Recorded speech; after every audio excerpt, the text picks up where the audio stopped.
In the heart of Central Asia, where amber dust of ancient caravan routes still whispers secrets to the desert wind, lies a story that changed the world forever.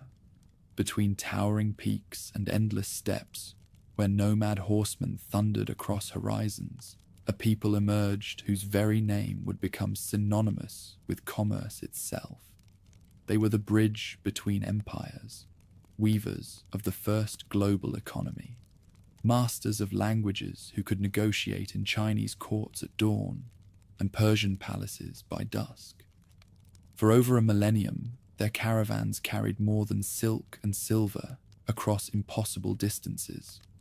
They transported ideas, religions, and technologies that reshaped civilizations from Rome to Beijing. In bustling bazaars of Samarkand and wine shops of Chang'an, they built networks of trust spanning continents, creating wealth that humbled emperors and influence that toppled dynasties. This is the chronicle of the Sogdian traders, merchant princes who ruled the Silk Road through patient cultivation of trust. Between the fierce winds that scour the steppes and the burning sands that stretch toward India's distant peaks, a green corridor cuts through Central Asia, like a blade of emerald set in bronze. Here, where the Zerevshan River flows through valleys blessed by mountain snows, where ancient waters carve channels deep enough to nourish civilizations, the seeds of empire take root in soil that will feed the dreams of merchants and kings for 1,000 years. This blessed realm knows abundance where desert peoples know only thirst. Springs that bubble from rocky heights carry life through underground channels that human hands will shape into networks more complex than any spider's web. Orchards heavy with fruit spread across terraces carved from cliffsides, while fields of grain stretch golden under skies that promise rain when the seasons turn. Here grows teff and barley. Here graze cattle whose milk feeds children destined to walk roads their ancestors cannot imagine. Stone lies ready beneath the earth, waiting for builders who understand that monuments speak longer than voices, that carved blocks argue more persuasively than bronze-tipped spears. Copper veins run through hills where future smiths will learn to forge tools that cut deeper than any enemy blade. Silver gleams in streambeds where patient hands will sift treasure from common gravel. Iron sleeps in mountainsides, dreaming of weapons that will make their wielders masters of a world larger than any chieftain dares envision. From these favored highlands, paths wind downward through passes where eagles nest and wolves hunt, threading between thorn forests and ancient trees, until they reach shores where waters burn like molten copper under Central Asian suns. Harbors that shelter fishing boats will someday welcome vessels bearing treasures from lands beyond the horizon's edge. Salt crystallizes in depressions where workers will labor under merciless heat to cut blocks whiter than snow, more precious than silver to peoples who live far from any sea. Geography writes the first chapter of destiny in valleys positioned like a bridge between empires yet unborn. Westward lie the grasslands where horsemen thunder across steppes that stretch beyond sight, their herds moving like clouds across green seas. Eastward rise peaks that guard the approaches to lands where silk grows on trees, and emperors rule from palaces built of yellow jade. Northward spread forests where fur-bearing creatures provide wealth to hunters bold enough to face winter's killing cold. Southward stretch deserts where caravans will someday wind between oases, following stars that guide them toward markets glittering with Indian jewels. Into this fertile crossroads come peoples whose bloodlines carry the accumulated wisdom of migrations that began when the world was young. Their ancestors rode with tribal confederations that swept across Eurasia like tsunamis of horsehair and iron, leaving behind scattered settlements wherever favorable ground invited permanent habitation. These are the children of wanderers who chose to plant roots, nomads who traded infinite horizons for the promise of harvests that would feed their grandchildren's children. Recent discoveries in burial grounds near Guyuan reveal the mixed heritage that flows in their veins like converging rivers. Bones tell stories written in calcium and marrow, speaking of ancestry that stretches back to the Bactria Margiana archaeological complex, that mysterious civilization that flourished between the great rivers when Egypt's pyramids were already ancient. Blood carries genetic memory of peoples who built cities in the desert and carved irrigation channels that turned wasteland into gardens of plenty. Cultural synthesis that would define their character for millennia begins in these early settlements, scattered along river valleys like pearls on a string. Villages that start as seasonal camps grow into permanent communities, as farmers discover which crops thrive in highland soil, and shepherds learn which grasses best nourish their flocks. Hunters who once followed game across endless steppes become craftsmen who shape clay and work metal, their wandering spirits channeled into arts that create beauty from common earth. Sacred fires that burn in their earliest temples carry flames brought from distant shrines, tended by priests who remember prayers in languages older than memory. These holy flames will never die, passed from generation to generation, like living heirlooms that connect present devotions to ancient covenants. Around these fires gather worshippers who see divinity in light that conquers darkness, who understand that truth shines brighter than any earthly treasure. Zoroaster's teachings reach these valleys, carried by merchants and missionaries who travel paths blazed by commerce and conquest.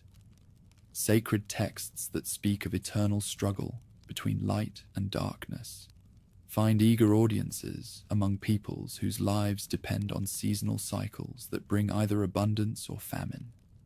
Divine commandments that emphasize truth over falsehood, creation over destruction, provide moral frameworks that will guide their descendants through trials that test the strongest souls. Building techniques that create structures worthy of permanence develop as communities accumulate the wealth and stability needed for ambitious projects. Massive limestone blocks, each weighing more than 20 strong men, can rise into sanctuaries that will stand when empires crumble and dynasties fade into legend. Master builders who understand principles of leverage and proportion create monuments that speak of engineering knowledge sophisticated enough to rival anything accomplished in Babylon or Persepolis. At Yeha, where morning sunlight first touches peaks that scrape the belly of heaven, a temple rises that will inspire awe in visitors who come from realms that measure greatness in conquered territories and accumulated gold. No mortar binds these perfectly fitted stones, yet they hold together with strength that will endure earthquakes and withstand the erosion of centuries. Each block bears tool marks that reveal craftsmanship approaching artistic perfection, evidence of builders who understood that their work would serve as signature written in stone. Sacred attendants who serve in elevated shrines speak words borrowed from across narrow seas, where kingdoms flourish in incense groves that bleed precious resins. Ships carry more than mere goods between these shores. They bear the building blocks of civilization itself, the scripts and ceremonies that transform collections of mud huts into societies worthy of remembrance. Angular letters that will evolve into Ge'ez script take shape on clay tablets in these early centuries, each character carved with precision that reflects scribes' understanding of written words' power. Influence flows both ways, across waters that separate continents like a river separates fields. While foreign traders bring architectural knowledge and written language to highland settlements, local dealers carry treasures that reshape distant realms' understanding of wealth. Precious metal dust sifted from mountain streams purchases respect from kingdoms that measure worth in military might. Ivory carved from elephants that once thundered through forests, now vanished commands. Prices that humble foreign courts. Exotic woods whose fragrance intoxicates buyers, willing to pay any price for beauty that cannot be found elsewhere. Deep in rocky defiles where streams carve channels through living stone, smiths master arts that transform common ore into tools and weapons capable of reshaping the world. Smelting secrets, guarded by clans who pass knowledge from father to son like sacred flames, give these peoples advantages their enemies cannot match. Metal-tipped spears pierce bronze shields like fire through wax, while forged blades cut through copper swords with edges that hold their sharpness through countless battles. Hammer blows that ring against anvils, echo through valleys where deer leap and eagles hunt, creating music that announces the birth of technologies destined to forge empires. Workers who understand heat and timing, who know which ores yield the finest metal and which combinations create alloys stronger than their components, develop skills that will equip armies capable of conquering distant lands. Bronze and iron shaped by these craftsmen will arm warriors whose descendants rule territories spanning from desert shores to mountain peaks. Agricultural miracles transform steep hillsides into stepped gardens that climb toward clouds like stairs built for giants. Terraced fields carved from living rock and filled with soil carried in baskets from distant valleys demonstrate engineering principles that would impress builders of Babylon's hanging gardens. Mathematical precision guides water through channels cut with accuracy that ensures every planted seed receives its share of precious rainfall. Farmers who create these elevated gardens understand drainage and irrigation with knowledge that rivals the wisdom of engineers who served pharaohs and kings. Their children run through settlements where clean air burns in their lungs, where muscles develop under constant challenge of climbing toward the sky. Warriors trained on these heights move like mountain cats when they descend to fight in lowlands, their endurance forged by altitude that leaves foreign enemies gasping for breath they cannot catch. Commercial paths begin as footpaths worn smooth by generations of travelers carrying goods between communities that specialize in different forms of wealth. Salt, white as fresh snow, and precious as jewels to peoples who live far from any sea, travels from desert depressions where it crystallizes under merciless suns. Workers who cut these mineral treasures from earth, baked harder than pottery labor, under conditions that would kill weaker breeds. Their skin burned dark as copper, their eyes narrowed against glare that could blind the unwary. Ivory flows down these same paths, torn from elephants whose tusks grew through decades of patient feeding in forests, where acacia trees spread canopies wider than temples. Hunters who bring down these giants possess courage that borders on madness, facing beasts that can crush a man with one careless step. Their spears must find the exact spot behind the great ear where death waits, or they themselves become offerings to gods who demand blood for blood. Precious metal dust winnowed from streams with patience that spans. Lifetimes fills leather pouches that travel under armed guard, through passes where bandits wait like vultures for unwary prey. Prospectors who wash this treasure from gravels understand currents and deposits as intimately as lovers know each other's bodies, reading landscape like sacred scrolls that reveal where Peak's blood flows richest. Frankincense and myrrh, tears of trees that grow only in the most favored valleys, command prices that make kings weep with envy. These sacred resins burn on altars from Egyptian temples to Roman household shrines, their smoke carrying prayers toward heaven with perfume that gods themselves find sweet. Collectors who gather these precious drops must know the exact moment when wounded bark yields its treasure, must understand subtle differences between varieties that separate fortune from poverty. Chiefs who control strategic valleys begin to understand that prosperity requires protection, as surely as crops require water. Caravans that bring wealth to markets also attract raiders from surrounding territories, desperate men who prefer stealing to honest exchange, warriors who serve ambitious lords whose domains cannot satisfy their appetites. Defense becomes as crucial as production, military organization as important as agricultural innovation. Early alliances form between rulers, like streams joining to create rivers capable of carrying larger burdens. A chief who controls salt-producing regions joins forces with another who commands grain-rich highlands, together fielding armies large enough to protect their combined territories and punish raiders who threaten paths that feed their prosperity. These confederations plant seeds of imperial thinking, understanding that unity brings strength beyond the sum of individual parts. Religious practices evolve alongside political structures, like vines growing on the same tree, each strengthening the other until separation becomes impossible.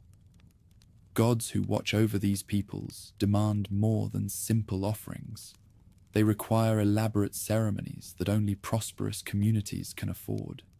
Sacred attendants who serve these deities must be fed and housed. Temples must be built and maintained. Festivals must be celebrated with splendor that demonstrates divine favor.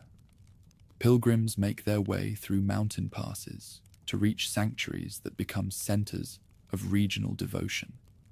Their offerings of grain and livestock, precious metals and ivory, create treasuries that rival those of established kingdoms.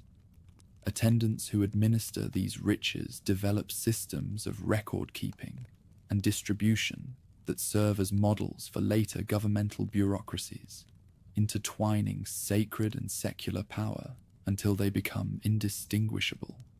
Stone carvers working on temple walls develop artistic styles that influence sculptors for generations to come.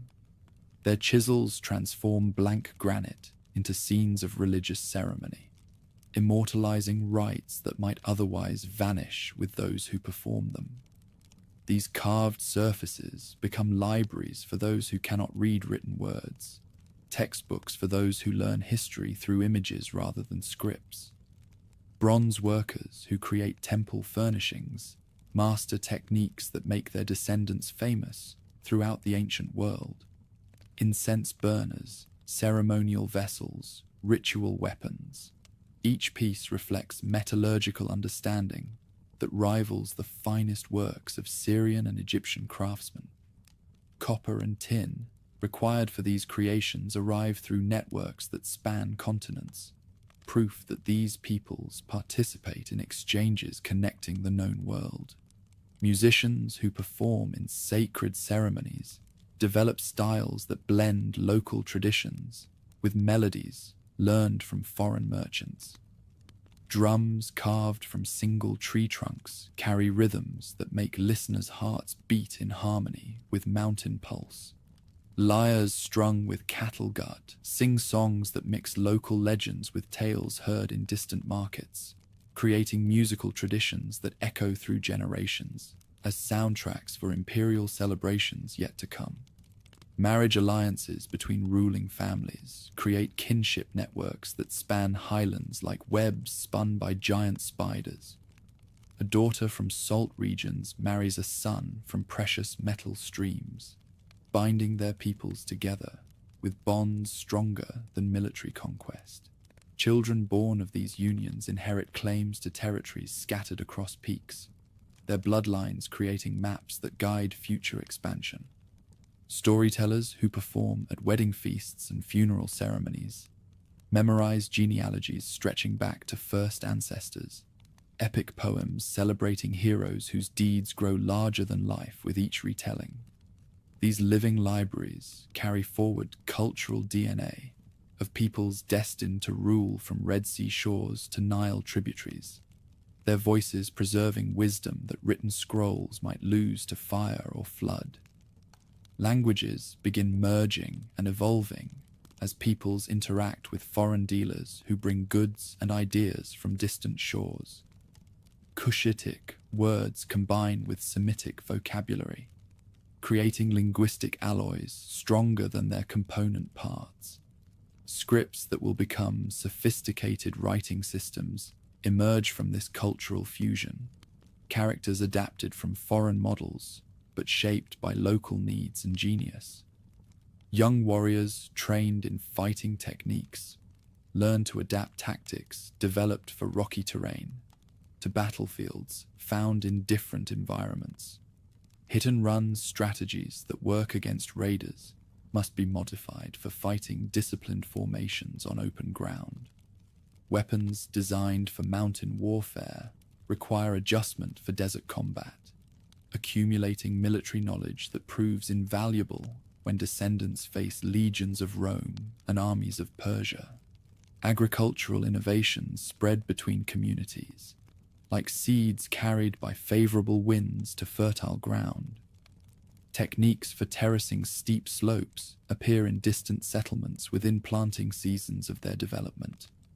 Methods for preserving grain through harsh winters travel paths faster than merchants who carry other goods, creating accumulated wisdom that supports urban populations and professional armies.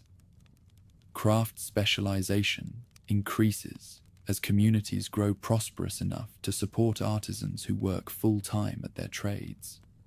Potters develop styles that influence ceramic traditions for centuries, while weavers create textiles whose patterns encode cultural meanings that only initiates can read. Leatherworkers perfect techniques for preparing hides that equip armies and adorn palaces, each craft tradition becoming thread in cultural fabric that binds communities together. Proto-Aksumite elite, who will eventually unify scattered settlements, begin emerging from this matrix of commerce, religion, and warfare.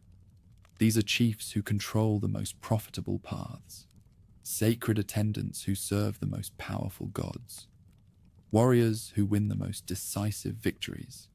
Their authority derives not from ancient bloodlines, but from demonstrated competence, making them natural leaders for peoples who value achievement over ancestry. Female rulers appear among these emerging chiefs, their authority based on the same combination of prosperity, religious sanction, and military success that empowers their male counterparts. Queens who control key routes command respect from peoples who judge leaders by results rather than gender, their courts becoming famous for luxury and wisdom that attracts ambitious nobles from throughout the highlands. As the first century of the Common Era dawns, scattered realms possess technological knowledge, accumulated prosperity, cultural sophistication, and military capability needed to forge empire. Networks stretch across the known world. Religious institutions provide frameworks for governance. Agricultural surpluses support specialized populations, and military traditions ensure ability to defend what has been built. Transformation from chiefdoms to regional power awaits only the emergence of rulers with vision large enough to encompass possibilities that surround them. Those leaders stand ready in history's wings, their names still unknown, but their destiny written in carved sanctuaries, precious goods, and forged weapons that ancestors have prepared for them. On mountain winds drifts the perfume of frankincense and the ring of hammer on iron, the echo of empire rising from work of forgotten heroes whose greatest monument is the civilization they helped shape. Soon, very soon, the name that will echo from courts of Rome to palaces of Persia will emerge from these highland valleys as peoples take their place among the great powers of the ancient world, over plains swept by icy winds and whispers of distant snows. Riders charge toward distant horizons blurred by summer's glare. Dust rises in their wake like smoke from smoldering ruins, a sign of ambitions stretching beyond the edge of any known realm. Alexander's warriors, bronze flashing beneath relentless skies, descend from the Hindu Kush to confront destinies that will reshape history. Marakanda stands defiant on her hill, like a jewel set in a crown of thorns, her walls rising from earth that has drunk the blood of heroes and kings. Within those ramparts, Spitamenes marshals resistance that will cost the conqueror more than any victory is worth. This is no mere chieftain defending his cattle and grain stores. This is a general who understands that freedom dies hard in peoples born to wide skies and endless horizons. When bronze meets iron in battles that echo across valleys where eagles nest, the clash creates sparks that ignite changes no prophet could foresee. Macedonian phalanxes that conquered Persia and humbled Egypt find themselves facing enemies who fight like wolves, appearing from nowhere to strike and vanish before retaliation can follow.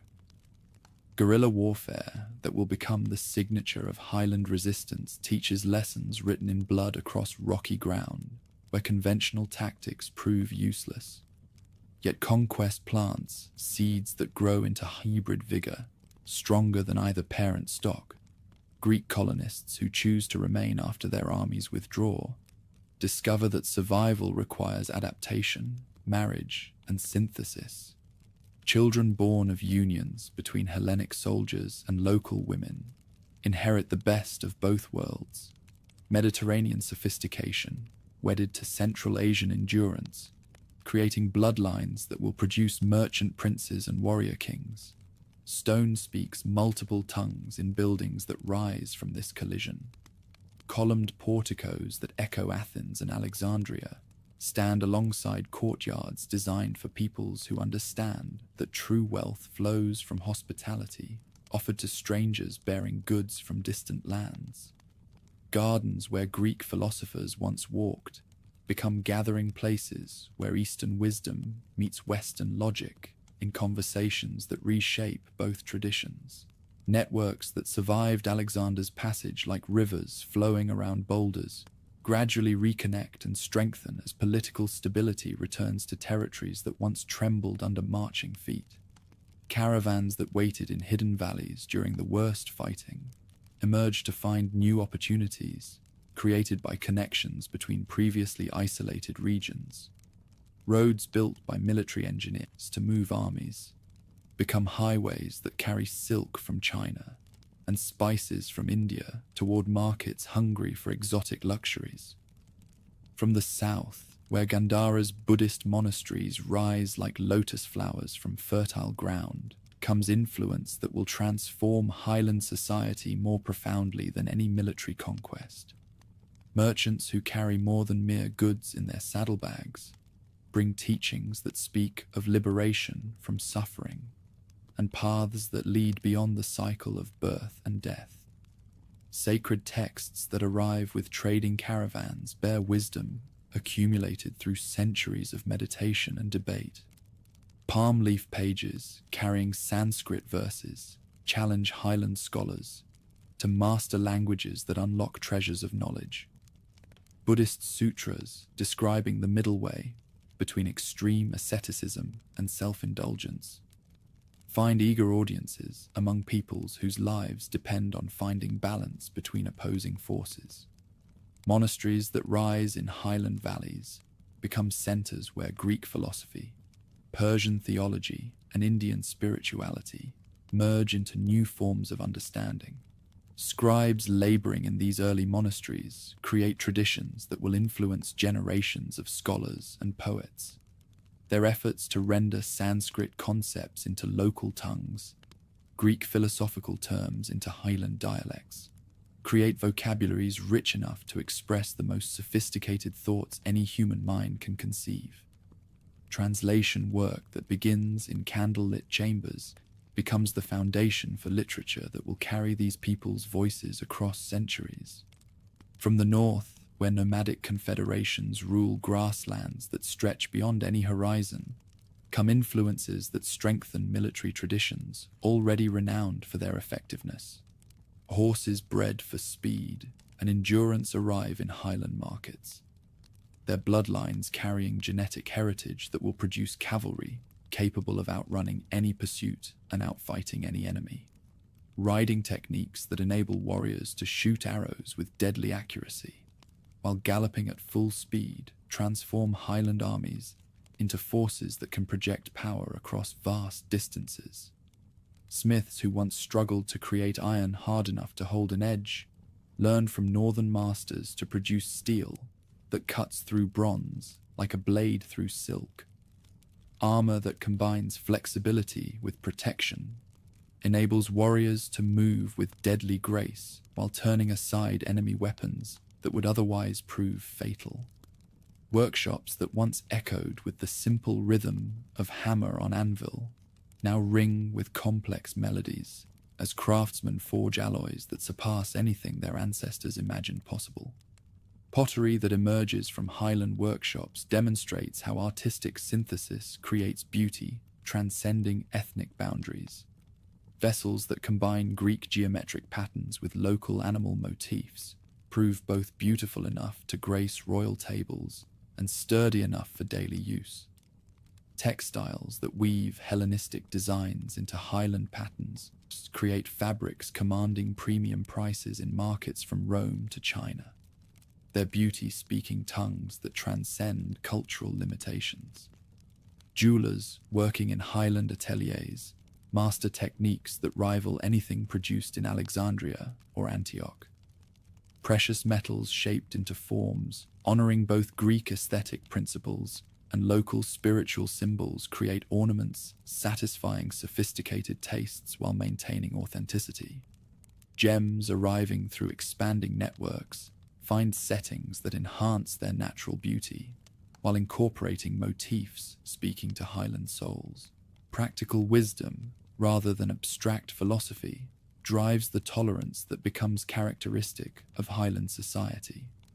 Communities depending on trade with diverse partners cannot afford to alienate customers based on their spiritual beliefs. Shrines welcoming travelers, regardless of their gods, create neutral ground where business proceeds without friction, interfering with profitable exchanges. Festivals that evolve during this period blend elements from multiple traditions into celebrations, reinforcing social cohesion while accommodating diverse beliefs. Seasonal observances, honoring local deities, incorporate ceremonies borrowed from trading partners, creating hybrid rituals that strengthen relationships while maintaining spiritual authenticity.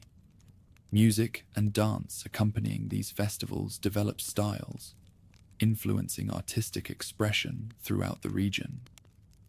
Palaces housing regional governors combine defensive necessity with residential comfort, their walls thick enough to withstand siege, while their gardens provide peaceful retreats from governmental responsibilities. Buildings that process the growing complexity of international commerce feature storage facilities, meeting halls, and record-keeping chambers, enabling efficient management of expanding bureaucracies.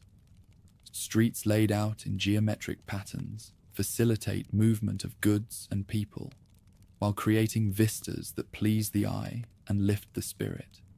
Market squares positioned at strategic intersections become gathering places where merchants from different societies meet to exchange not only goods, but ideas, techniques, and stories that enrich intellectual life.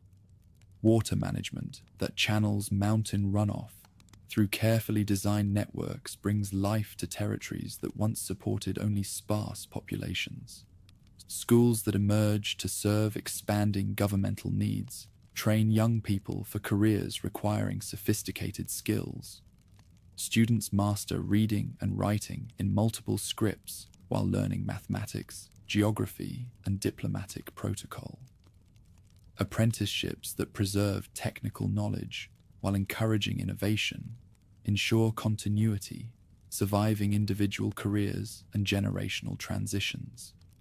Courts that govern increasingly complex relationships draw upon multiple traditions while maintaining practical effectiveness. Judges who apply justice fairly regardless of litigants' backgrounds create confidence, encouraging long-term investment and partnership formation. Laws that protect honest dealers while punishing fraud establish reputations for reliability, attracting business from distant markets. Ambassadors representing Highland interests in foreign courts learn to navigate complex ceremonial requirements while advancing practical objectives. Treaties establishing boundaries, regulating trade, and providing mutual defense create stability, encouraging economic development and exchange. Protocols that emerge from these diplomatic contacts influence international relations throughout the region. Forces that evolve to meet changing strategic requirements combine traditional Highland advantages with innovations learned from contact with foreign armies. Infantry formations that maintain flexibility essential for mountain warfare adopt discipline and coordination techniques proving effective in lowland campaigns. Cavalry units exploiting superior horses and riding skills develop tactics, enabling rapid strikes against enemies lacking comparable mobility. Smiths working in workshops carved from living rock forge blades, whose edges hold their sharpness through countless battles. Armorers create protective gear that turns aside enemy weapons, while allowing freedom of movement essential for Highland fighting techniques. Siege engineers design machines capable of reducing any fortress their enemies might construct. Merchants who understand that reputation spans generations cultivate honesty that becomes their greatest competitive advantage. Standards maintaining consistent weights and metal content establish trust, enabling commerce across boundaries. Banking arrangements providing credit and transfer services make long-distance trade practical for dealers lacking resources to fund entire expeditions from their own treasuries. Pack animals selected for endurance and reliability carry maximum loads while maintaining speed necessary for profitable operations. Route planning that considers seasonal weather, water availability, and security threats creates schedules minimizing risks while maximizing opportunities for successful exchanges. Navigation techniques, utilizing knowledge accumulated through generations of travel experience, enable caravans to maintain course, even when familiar landmarks disappear behind sandstorms or mountain mists. Exchange that accompanies expansion creates intellectual ferment, producing innovations in multiple fields. Medical knowledge, combining Greek theoretical understanding with Indian practical experience and local herbal traditions, develops treatments proving more effective than any single tradition could provide. Agricultural techniques merging foreign crop varieties with local farming methods increase productivity while maintaining soil fertility. Scholars who study celestial movements learn to predict seasonal changes with accuracy, enabling better planning. Ceremonies that incorporate astronomical knowledge create connections between earthly activities and cosmic rhythms, reinforcing spiritual understanding. Alloys combining local copper with imported tin create bronze of exceptional quality, while steel production incorporating foreign knowledge creates metal superior to anything previously available. Silk arriving from China finds local weavers who blend it with domestic materials to create hybrid fabrics, combining exotic appeal with practical durability. Dyeing techniques, utilizing imported colorants, produce textiles whose beauty and color fastness make them sought-after exports. Grape cultivation that enables wine production creates new export opportunities, while providing social lubricants facilitating negotiations. Horses combining northern speed with highland endurance produce cavalry mounts superior to any enemy's animals. Cattle, providing both milk and meat, enable population growth while supporting leather industries serving both domestic and export markets. Breeding programs that incorporate foreign stock improve local herds while creating new categories of livestock for specific purposes. As the 2nd century approaches its conclusion, Highland society has transformed itself from isolated communities into sophisticated civilization capable of participating as equals in international affairs. Networks spanning continents, traditions synthesizing influences from multiple sources, capabilities commanding respect from potential enemies, and institutions maintaining order across diverse populations create foundations strong enough to support imperial ambitions. Structures that emerge during this period provide frameworks. Future rulers will expand into true dominion over vast territories. Systems managing complex relationships demonstrate capabilities that can be scaled up to govern provinces and conduct international relations. Traditions proving effective in regional conflicts possess potential for campaigns that will reshape the balance of power throughout Central Asia. Cohesion, developing through successful management of diversity, creates unity transcending ethnic and theological differences without erasing them entirely. Prosperity, resulting from participation in international commerce, provides resources, funding, ambitious projects, and sustaining professional armies. Sophistication, emerging from exposure to multiple traditions, creates leadership capable of envisioning and implementing policies, serving long-term strategic objectives. Seeds of future greatness lie ready to sprout when conditions prove favorable for their growth. Relationships currently serving regional markets possess potential for expansion into networks connecting the Mediterranean world with the Indian Ocean and beyond. Capabilities now providing security for highland territories could project power across vast distances when properly organized and equipped. Dawn approaches for peoples whose ancestors chose settlement over wandering, who built permanent homes in valleys blessed by mountain streams and highland breezes. What they have accomplished during centuries of patient development provides foundations for achievements that will astonish the world, for empire that will make their names echo in halls of Roman senators and Persian nobles, for dominion that will carry their influence to shores they have never seen, but will someday rule through the power of trade and accumulated wealth. Beyond the crumbling walls where Kushan emperors once held court, where their golden coins still glitter in ruins that echo with vanished grandeur, a new age dawns across Central Asia, like sunlight breaking over mountain peaks. Imperial collapse that might have brought chaos instead clears ground for fresh growth, for ambitions that will prove larger than any single dynasty's dreams.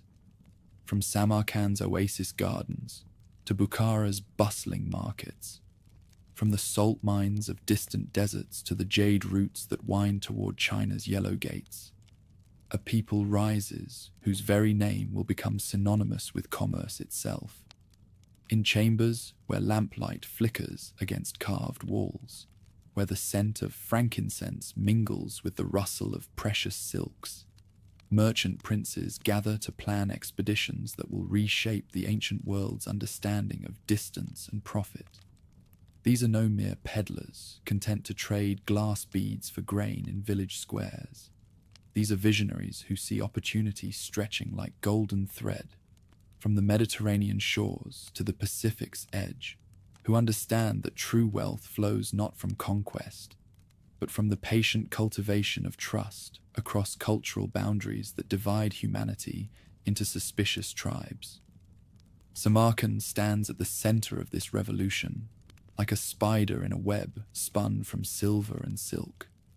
Her markets, shaded by awnings that flutter in desert breezes, host exchanges that connect Rome's appetite for exotic luxuries with China's inexhaustible production of treasures no Western artisan can duplicate.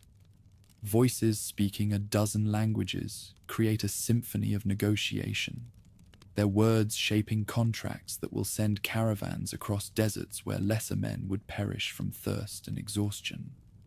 Success demands more than superior products or favorable prices. Survival in the dangerous world of long-distance commerce requires reputation for honesty that spans generations, abilities that enable communication across cultural divides, and diplomatic finesse that maintains neutrality when empires clash around trading posts. These qualities, cultivated through centuries of patient development, become the distinctive advantages that establish dominion over the roads between worlds. Contracts that emerge from this period demonstrate legal thinking sophisticated enough to protect investors while encouraging enterprise. Partners who may never meet face to face create agreements that divide profits fairly across years of dangerous travel. When a merchant dies in distant lands, his share passes to children who inherit not merely wealth, but commercial relationships that outlast individual lives, building dynasties that accumulate wisdom through decades of successful operations. From necessity springs mastery of tongues that transforms these traders into living bridges between civilizations that might otherwise remain eternally isolated. A single merchant might conduct morning negotiations in Chinese ideographs, afternoon discussions in Aramaic script, and evening consultations in Greek letters. His abilities enabling not merely exchange of goods, but transmission of ideas, techniques, and artistic styles across distances that armies cannot traverse. Wisdom, rather than abstract philosophy, drives the tolerance that characterizes their society. Caravans that welcome Zoroastrian fire worshippers, Buddhist monks, Christian pilgrims, and pagan shamans create neutral ground where business proceeds without spiritual friction. When travelers of different faiths rest at the same oasis, when they share water from the same well and shelter beneath the same stars, commerce becomes the common language that enables cooperation despite theological disagreements. Silver that maintains consistent weight and purity across vast distances creates trust, enabling long-term contracts and deferred payments. Coins bearing images of dead emperors continue circulating long after the dynasties that minted them collapse into dust, their value resting not on political authority, but on the reputation of the merchants who accept and honor them. Such monetary systems provide continuity that survives the upheavals which destroy kingdoms. Into this prosperous world erupts catastrophe that will test every bond of trust and kinship these communities have built. From the northern steppes, where winter winds carry the scent of snow and horses, comes invasion that sweeps across Central Asia like wildfire consuming dry grass. Hun confederations, whose military might toppled Chinese dynasties and terrorized Roman provinces, pour through mountain passes like tsunamis of horsehair and iron, their advance marked by smoke columns that rise from burning cities. In a watchtower west of Dunhuang, where Chinese garrisons maintain lonely vigil against raiders who emerge from trackless deserts, a postal bag waits for messengers who will never come. Within its leather confines lie documents that preserve voices from across the centuries, correspondence that captures human drama more vividly than any chronicle composed by court historians safe in distant palaces. These letters, intended for eyes that will never see them, become windows through which future generations glimpse the reality of commerce interrupted by warfare. Nanai Vandak dips his reed pen in ink, lamplight flickering across parchment as he chooses words carefully for partners who wait in Samarkand for news that may never reach them. His message begins with the courtesies that bind merchants across distance and danger, but quickly turns to reports that chill the blood. Honored partners, the situation here grows more desperate with each passing day. Luoyang burns, its palaces reduced to ash and rubble. The emperor has fled his capital like a common thief in the night, leaving his people to face consequences of his weakness. Business concerns mingle with personal fears as he records the fate of agents scattered across a collapsing realm. Armatsakh in Juquan remains safe for now, though how long security will last, none can say. Arsak in Guzang sends word that trade has ceased entirely. No caravans dare venture forth when roads run red with blood.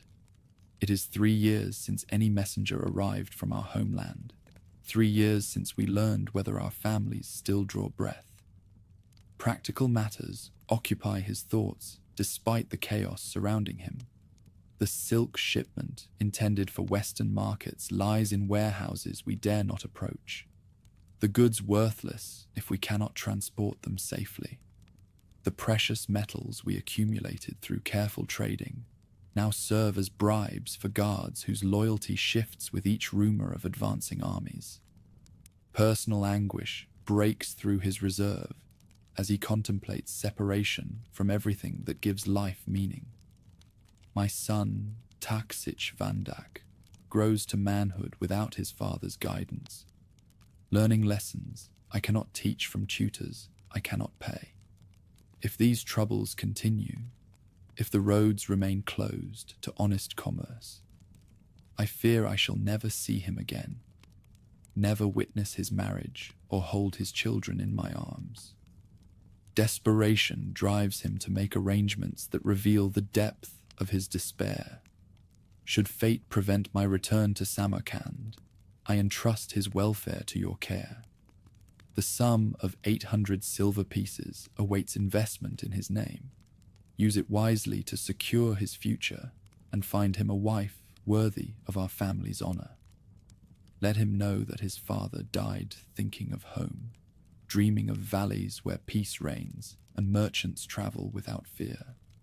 3 years of silence from home weigh on his spirit, like stones crushing a man buried alive. Contact with family and partners that once flowed as regularly as seasonal rains has ceased entirely, leaving him isolated in a foreign land where familiar faces disappear daily and trusted allies become refugees, fleeing toward uncertain sanctuary. The networks that once carried information faster than imperial couriers now lie broken like bridges destroyed by flood.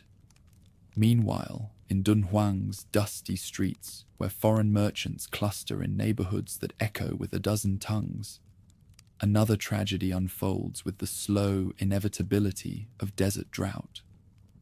Mune wraps her daughter closer against the wind that carries sand and despair in equal measure, her eyes scanning crowds for a husband who abandoned them 3 years ago with promises he never intended to keep. Her words, intended for the mother she may never see again, speak in voices that transcend cultural boundaries, to touch experiences of abandonment and survival known to women in every age. Honored mother, your daughter writes from exile that grows more bitter with each passing day. Nanaidat brought us to this foreign place with words sweet as honey, then vanished like morning mist when responsibilities became burdens he would not bear. Economic desperation drives her to choices no woman should face alone. Our clothing grows threadbare, our food supplies dwindle daily. The priest at the fire temple offers charity that keeps us from starvation, but such dependence wounds my pride deeper than any physical blow. How long can we survive on the kindness of strangers who have their own families to feed? Social isolation compounds material hardship as she discovers how precarious a woman's position becomes without male protection. Fan Shund, who claims kinship through marriage, refuses to provide passage home. He speaks of expenses and difficulties, but I see calculation in his eyes. He hopes desperation will drive us to accept arrangements that serve his interests rather than our welfare. Differences that once seemed charming become barriers threatening survival when resources disappear and protection vanishes. The local customs that once amused us now confuse and frighten. Officials who might assist us speak tongues we barely understand, follow procedures that seem designed to discourage rather than help. Without Nanaidat to navigate these complications, we remain trapped like birds in cages whose keys lie beyond our reach. Maternal desperation drives her to contemplate options that violate everything she was taught about honor and family loyalty. Your granddaughter grows thinner each day, her laughter fading like flowers in drought. If no word comes from her father soon, if no relative agrees to escort us home, Fan Shund threatens to sell us both into Chinese households where we would serve strangers who care nothing for our heritage or dignity. Hope battles against despair as she clings to possibilities that grow fainter with each day of silence. The priest speaks of caravans departing for Samarkand when spring arrives. Merchants who might accept passengers in exchange for services we could provide. Yet winter approaches, and survival until spring seems as distant as the mountains that separate us from home. Her final words carry rage that burns hotter than any fire temple flame, anger that transforms victim into accuser willing to speak truths that polite society prefers to ignore. If Nanaidat still lives, if these words somehow reach his ears, let him know that his wife and daughter remember his promises.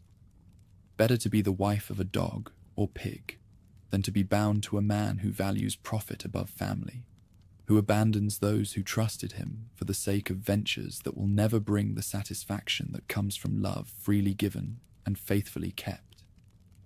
Documents that preserve these voices remained sealed in their leather pouch, awaiting delivery that never came, carrying news that never reached its intended recipients. The postal system that once connected scattered communities across vast distances collapsed along with the imperial structure that maintained it, leaving families permanently separated by gaps that no amount of wealth could bridge. Though chaos shook the familiar rhythms of society and commerce, more lasting changes stirred below the noise. Practices developed over generations of successful trading proved resilient enough to survive temporary setbacks, while the synthesis that created these remarkable societies provided foundations for rebuilding when stability returned to regions that had known only warfare and uncertainty. In workshops where artisans shape metal and weave cloth, techniques borrowed from distant masters merge with traditions inherited from ancestors, creating products that satisfy diverse tastes while establishing artistic standards influencing craftsmen throughout the region. Textiles that combine methods from multiple sources achieve beauty transcending limitations while maintaining value that ensures preservation. Metalwork that incorporates foreign designs with local preferences produces objects coveted from Constantinople to Beijing. Schools established in the growing cities train young people for careers, requiring sophisticated skills and understanding. Students master not merely reading and writing in multiple scripts, but geography, mathematics, and the diplomatic protocols necessary for success in international commerce. Apprentices learn not only their crafts, but the subtleties of cross-cultural communication that transform potential conflicts into profitable partnerships. Courts that apply justice fairly regardless of litigants' origins establish reputations for reliability that attract business from distant markets. Judges who understand both local customs and foreign expectations create legal frameworks that protect honest dealers while punishing fraud, maintaining standards that preserve the trust essential for operations spanning continents. Such institutions survive political upheavals that destroy empires. Centers that grow around major trading hubs reflect planning principles serving both practical and aesthetic purposes. Market areas accommodate merchants from different societies while maintaining efficient traffic flow, creating spaces where business proceeds smoothly, despite obstacles of language and custom. Residential districts provide appropriate housing for diverse populations, while fostering harmony that demonstrates governmental wisdom transcending mere administrative competence. Forces that protect expanding interests demonstrate strategic thinking, balancing defensive requirements with economic necessities.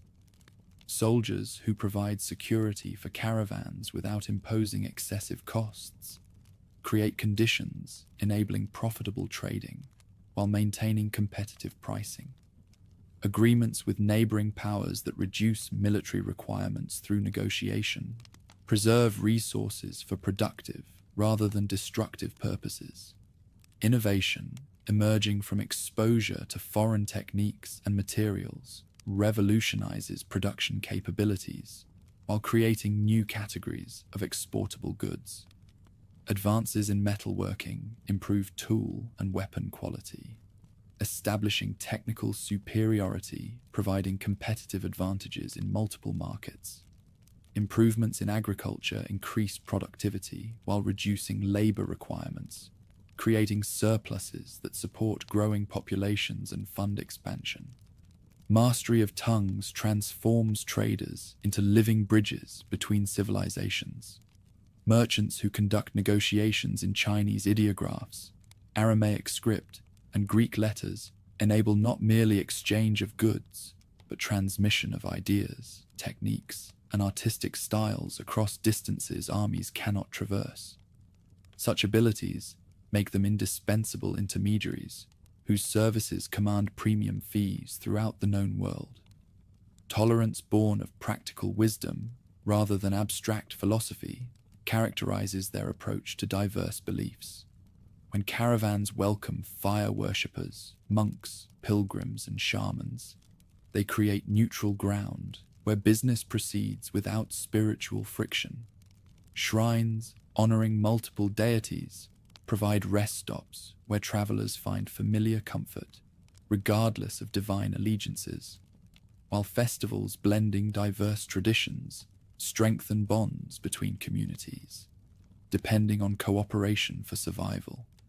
Evolution, occurring during this period of intensive contact between diverse populations, creates tools necessary for communication across boundaries that politics cannot erase.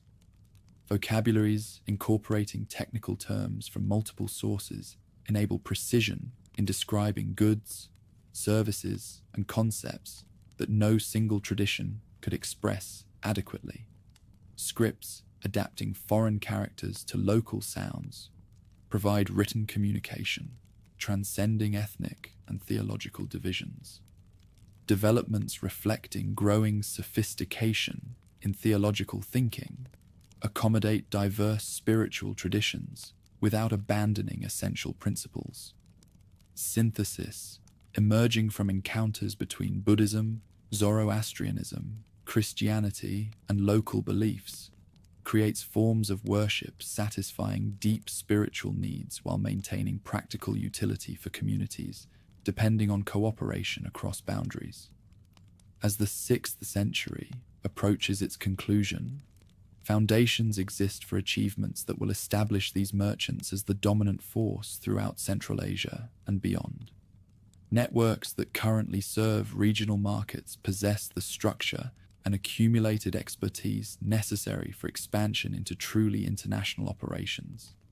Synthesis that creates social cohesion provides human resources capable of managing complex enterprises across vast distances and diverse populations. wisdom that maintains independence while cultivating profitable relationships with multiple powers, creates strategic flexibility, enabling survival and prosperity, regardless of which empire temporarily dominates neighboring territories. Innovations that maximize efficiency while minimizing risks provide sustainable competitive advantages, ensuring long-term success even when short-term disruptions interrupt normal operations. Seeds of empire lie ready to sprout when favorable conditions return to regions that have known too much warfare and uncertainty. What has been built during these centuries of patient development provides everything necessary for dominion that will reshape the ancient world's understanding of wealth, power, and the possibilities that emerge when human ingenuity focuses on creation rather than destruction. Through the gates of Chang'an, where the greatest city on earth spreads beneath morning skies like a golden tapestry woven from 1,000,000 dreams, comes a procession that turns heads and stops conversations in markets that have seen wonders from every corner of the known world. Caravans bearing the distinctive banners of Samarkand wind through streets where poets compose verses and emperors hold court, their laden camels swaying beneath burdens of silk and silver, ivory and jade, while guards in scale armor ride beside treasures that could ransom kingdoms. At the head of this magnificent train rides an Lucian, his eyes sharp as falcon's gaze, as he surveys the capital that will become both his triumph and his doom. Born to a mother who knew the freedom of Samarkand's markets and a father who served in imperial armies, he embodies the synthesis that characterizes this golden age, when East meets West in profitable embrace. His very presence speaks of possibilities that earlier generations could barely imagine. A man whose ancestry flows from Central Asian oases, now commanding respect in palaces where dragons coil around pillars of jade. Emperor Xuanzong receives these foreign dignitaries in halls where incense smoke carries prayers toward heaven, and courtiers dressed in robes that shimmer like captured starlight bow, before authority that spans from Korea's mountains to Vietnam's deltas. The gifts that ambassadors present: white horses whose beauty makes poets weep, dancing girls whose grace surpasses earthly bounds, musicians whose melodies seem borrowed from celestial spheres, create impressions that echo through chronicles written by scribes who struggle to capture magnificence in mere words. Behind these ceremonial displays flows commerce that enriches both empire and trading partners, with wealth beyond counting. Silver, that once lay hidden in Central Asian mountains, now fills Tang treasuries, while Chinese silk flows westward, through passes where merchants brave bandits and blizzards for profits that justify any risk. Each successful expedition strengthens bonds between peoples separated by deserts and mountains, but united by understanding that prosperity shared becomes prosperity multiplied.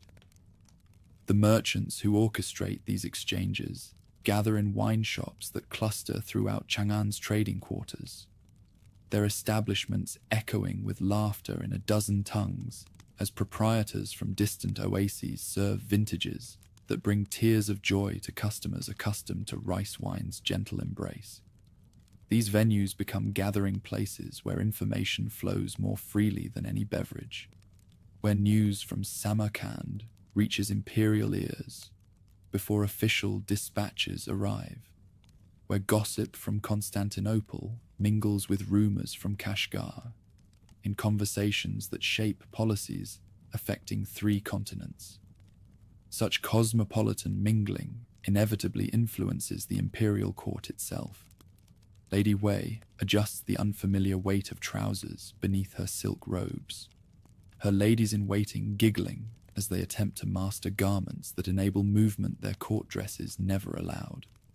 What began as curiosity about foreign fashions transforms into revolution as palace women abandon traditional Chinese clothing, for kaftans that once clothed merchants crossing windswept steppes.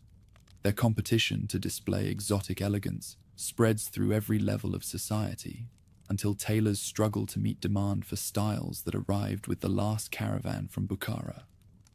This fashion revolution extends beyond mere clothing to encompass entertainment that transforms imperial celebrations. In courtyards where cherry blossoms drift like snow and goldfish swim in pools reflecting painted pavilions, dancing masters who arrived with trading caravans teach movements that create spectacles rivaling any performance the ancient world has produced. Young performers spin until earth and sky blur into golden streams, their bodies moving to rhythms that make hearts race like galloping horses across endless steppes. Musicians whose instruments sing songs, learned beside oasis fires, find eager students among Chinese performers who recognize genius regardless of its origins. Master Lo plucks strings stretched across a frame carved from wood that grows only in specific valleys, the melodies that emerge haunting memory long after the last notes fade into silence. His pupils struggle to master techniques that require not merely finger dexterity, but understanding of scales that divide octaves differently than any Chinese tradition teaches.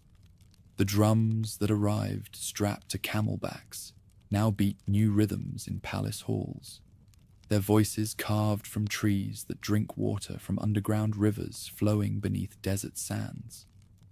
When imperial orchestras incorporate these foreign instruments into performances celebrating successful campaigns and prosperous harvests, they create music that captures both the grandeur of Tang power and the exotic allure of distant lands that fuel imperial wealth. Such artistic fusion reflects deeper social transformations occurring throughout the empire.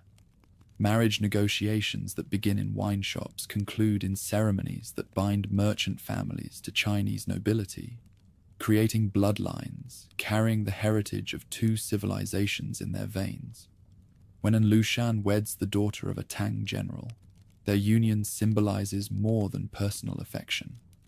It represents the possibility that walls between peoples exist only in minds too narrow to encompass humanity's full potential. Children born of such alliances inherit advantages that enable them to navigate both societies with equal skill, speaking court language with palace-born fluency, while understanding caravan customs with instincts inherited from nomadic ancestors. These hybrid aristocrats become bridges spanning continents, their very existence proving that synthesis creates strength rather than confusion. Verkak, known in Chinese records as Shi Jun, exemplifies the heights such fusion can achieve. His mansion in Xi'an hosts gatherings where Persian poetry mingles with Chinese philosophy in conversations that enrich both traditions. When death finally claims him, his funeral procession winds through streets lined with mourners who weep for a man who belonged fully to two worlds without betraying either. The tomb that houses his remains tells stories that future generations will struggle to interpret. Stone carvers working on his sarcophagus create compositions where Persian hunting scenes share space with Buddhist imagery and Chinese dragons in arrangements that celebrate harmony rather than confusion, creative fusion rather than collision. The artisans who shape these narratives in stone produce art that reflects the sophisticated character of lives lived at the intersection of civilizations. Burial chambers throughout the empire preserve similar evidence of this remarkable synthesis. Zoroastrian fire altars rest beside Buddhist lotus blossoms, and Confucian virtue symbols in arrangements that reflect theological sophistication rare in any age. Golden vessels that once graced tables bear designs honoring ancestors from Samarkand, while acknowledging adoption into Tang nobility, their craftsmanship speaking to artistic standards that transcend ethnic boundaries. The administrative systems that govern these diverse populations require officials capable of navigating complex relationships. Sabao administrators, who oversee foreign communities within Chinese cities, develop skills that emperors come to value highly. Zhang Xuan, appointed to govern the Western Merchants' Quarter, maintains order among populations speaking a dozen languages, while ensuring steady flow of tribute and trade goods that fill imperial treasuries. His court becomes a model of justice that attracts settlers from throughout Central Asia. This expertise proves equally valuable in military affairs. Tang armies that march beneath banners bearing imperial dragons count cavalry among their most effective units. Horsemen whose ancestors learned warfare on steppes, where survival depended on speed and accuracy.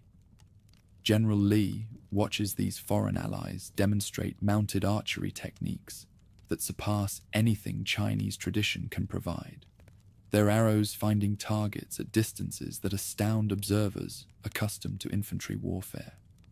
When these horsemen charge enemy formations, their war cries echo across battlefields in languages that Chinese soldiers cannot understand, but whose meaning becomes clear through results.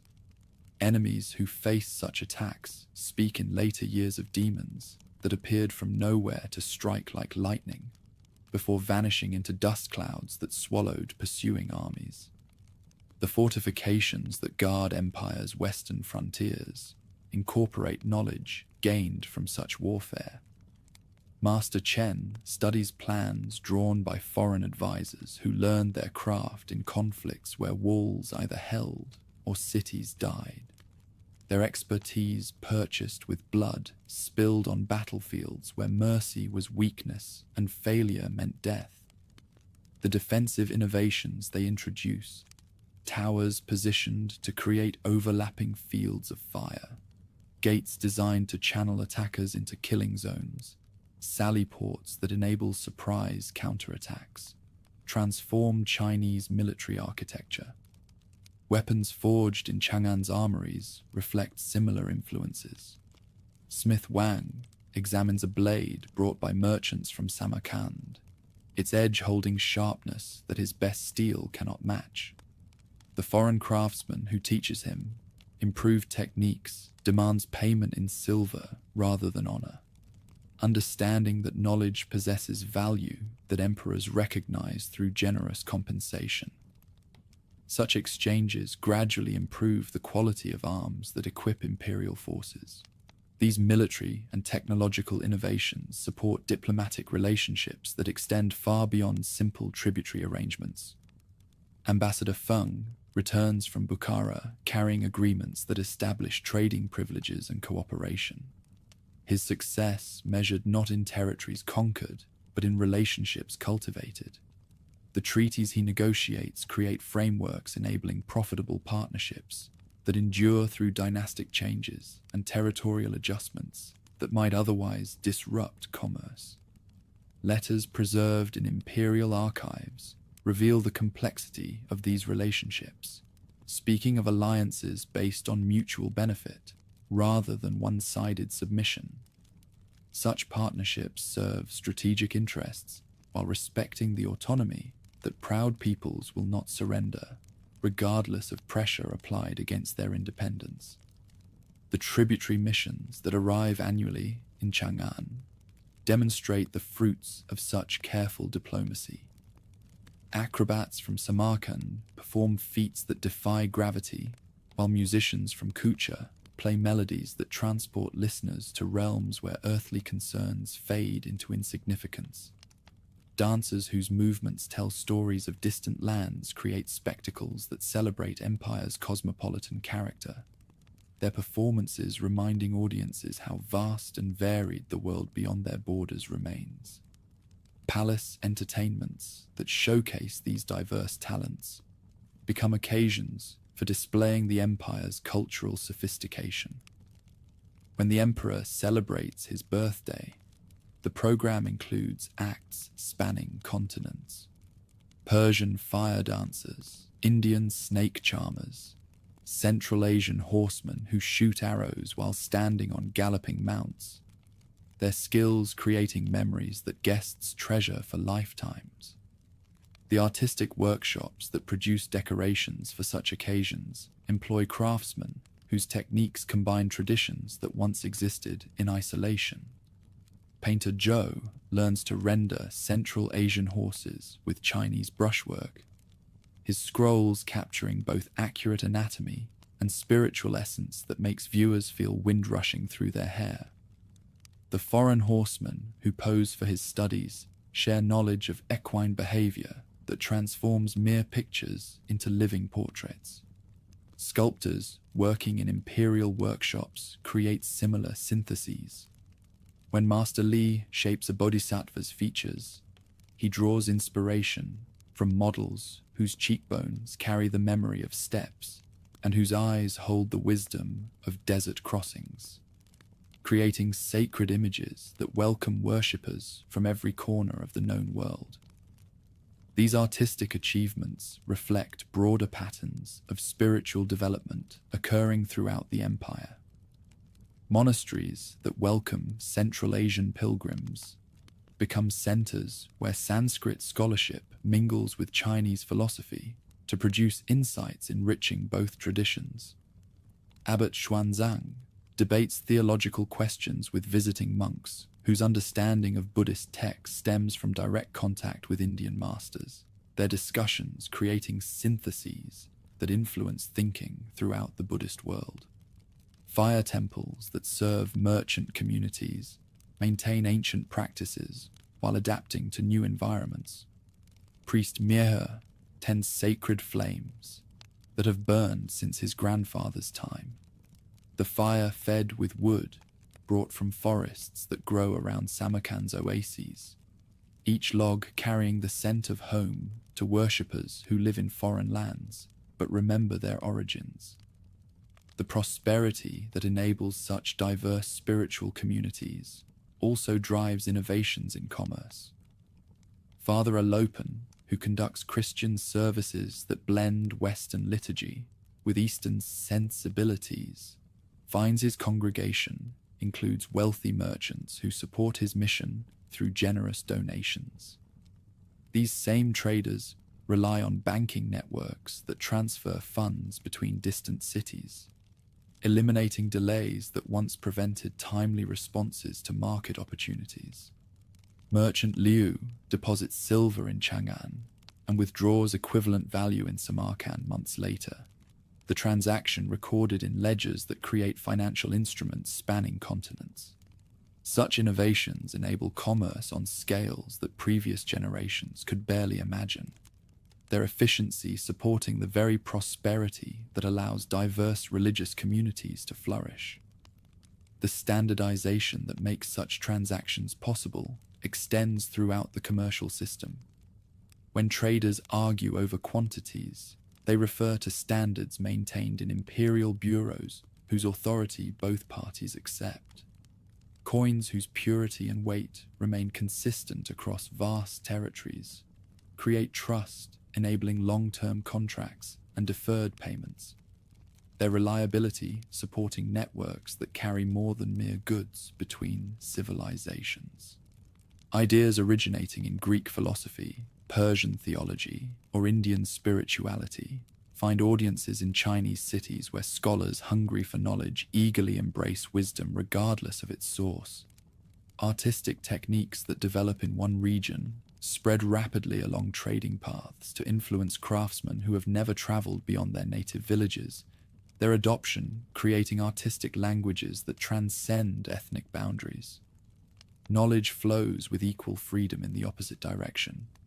Paper-making techniques that Chinese artisans once guarded jealously spread westward through networks carrying other precious secrets. Master craftsmen who teach improved methods to foreign students understand that knowledge shared multiplies rather than diminishes. Their willingness to train competitors, creating relationships that benefit everyone involved in expanding markets. Silk production methods that give Chinese weavers competitive advantages gradually become known to foreign craftsmen who adapt these techniques to local materials and preferences. When merchants carry samples of superior textiles to distant markets, they inevitably attract customers who want to learn production secrets, their curiosity creating opportunities for those wise enough to profit from teaching rather than hoarding knowledge. But under the bright sheen of prosperity and bustling exchange, pressure builds quietly, like molten rock waiting to rise. And Lucian, whose rise through imperial ranks seemed to prove that talent could overcome any barrier of birth or ancestry, starts harboring ambitions that grow larger and more dangerous with each promotion. His understanding of both Chinese military organization and Central Asian fighting techniques creates knowledge that could serve empire loyally or destroy it from within. Discontent festers among generals who see foreign-born commanders receiving honors they believe should reward native talent. Their resentment burns hotter when they watch Lucian's continued advancement, his success seeming to mock their own achievements while proving that imperial favor flows toward those who possess skills they cannot match or understand. Jealousy spreads beyond military circles to courtiers who observe merchants accumulating wealth and influence through activities that challenge traditional sources of power. Silver flows from imperial treasuries, like water through broken dams, as nobles compete to purchase exotic goods that demonstrate their sophistication. The spending creating dependencies that strengthen foreign partners while weakening domestic foundations. Traditionalists who fear that Chinese identity dilutes through excessive contact with foreign influences begin organizing resistance to changes they cannot prevent but refuse to accept. Fashions celebrating exotic origins challenge dress codes that once distinguished social ranks and ethnic boundaries, while music incorporating foreign melodies and instruments competes with classical forms that carried cultural meaning for centuries. These concerns extend to spiritual matters, as temples serving diverse communities require governmental policies that balance competing demands for support and protection. Festivals celebrating foreign customs challenge calendar systems that once provided predictable rhythms for agricultural and ceremonial activities, their popularity forcing adaptations that disturb conservatives who prefer familiar patterns. As the 8th century reaches its midpoint, the magnificent synthesis that created this golden age begins showing signs of strain that will eventually shatter its foundations. Success that brought prosperity and prestige also creates vulnerabilities that enemies and rivals will exploit when opportunities arise. The very cosmopolitan character that defines Tang greatness, containing seeds of instability that threaten everything these generations built through patient cultivation of international relationships. Storm clouds gather on horizons that still seem bright to observers who judge present conditions by immediate appearances rather than underlying trends. What has been achieved during this extraordinary period will not disappear entirely when crisis comes, but it will transform into something different, something preserving essential elements while adapting to changed circumstances that no amount of wisdom or wealth can prevent. Blood pools in palace courtyards where cherry blossoms once drifted like snow, their pale petals now stained crimson with the dreams of dynasties torn apart by ambition too large for any single heart to contain.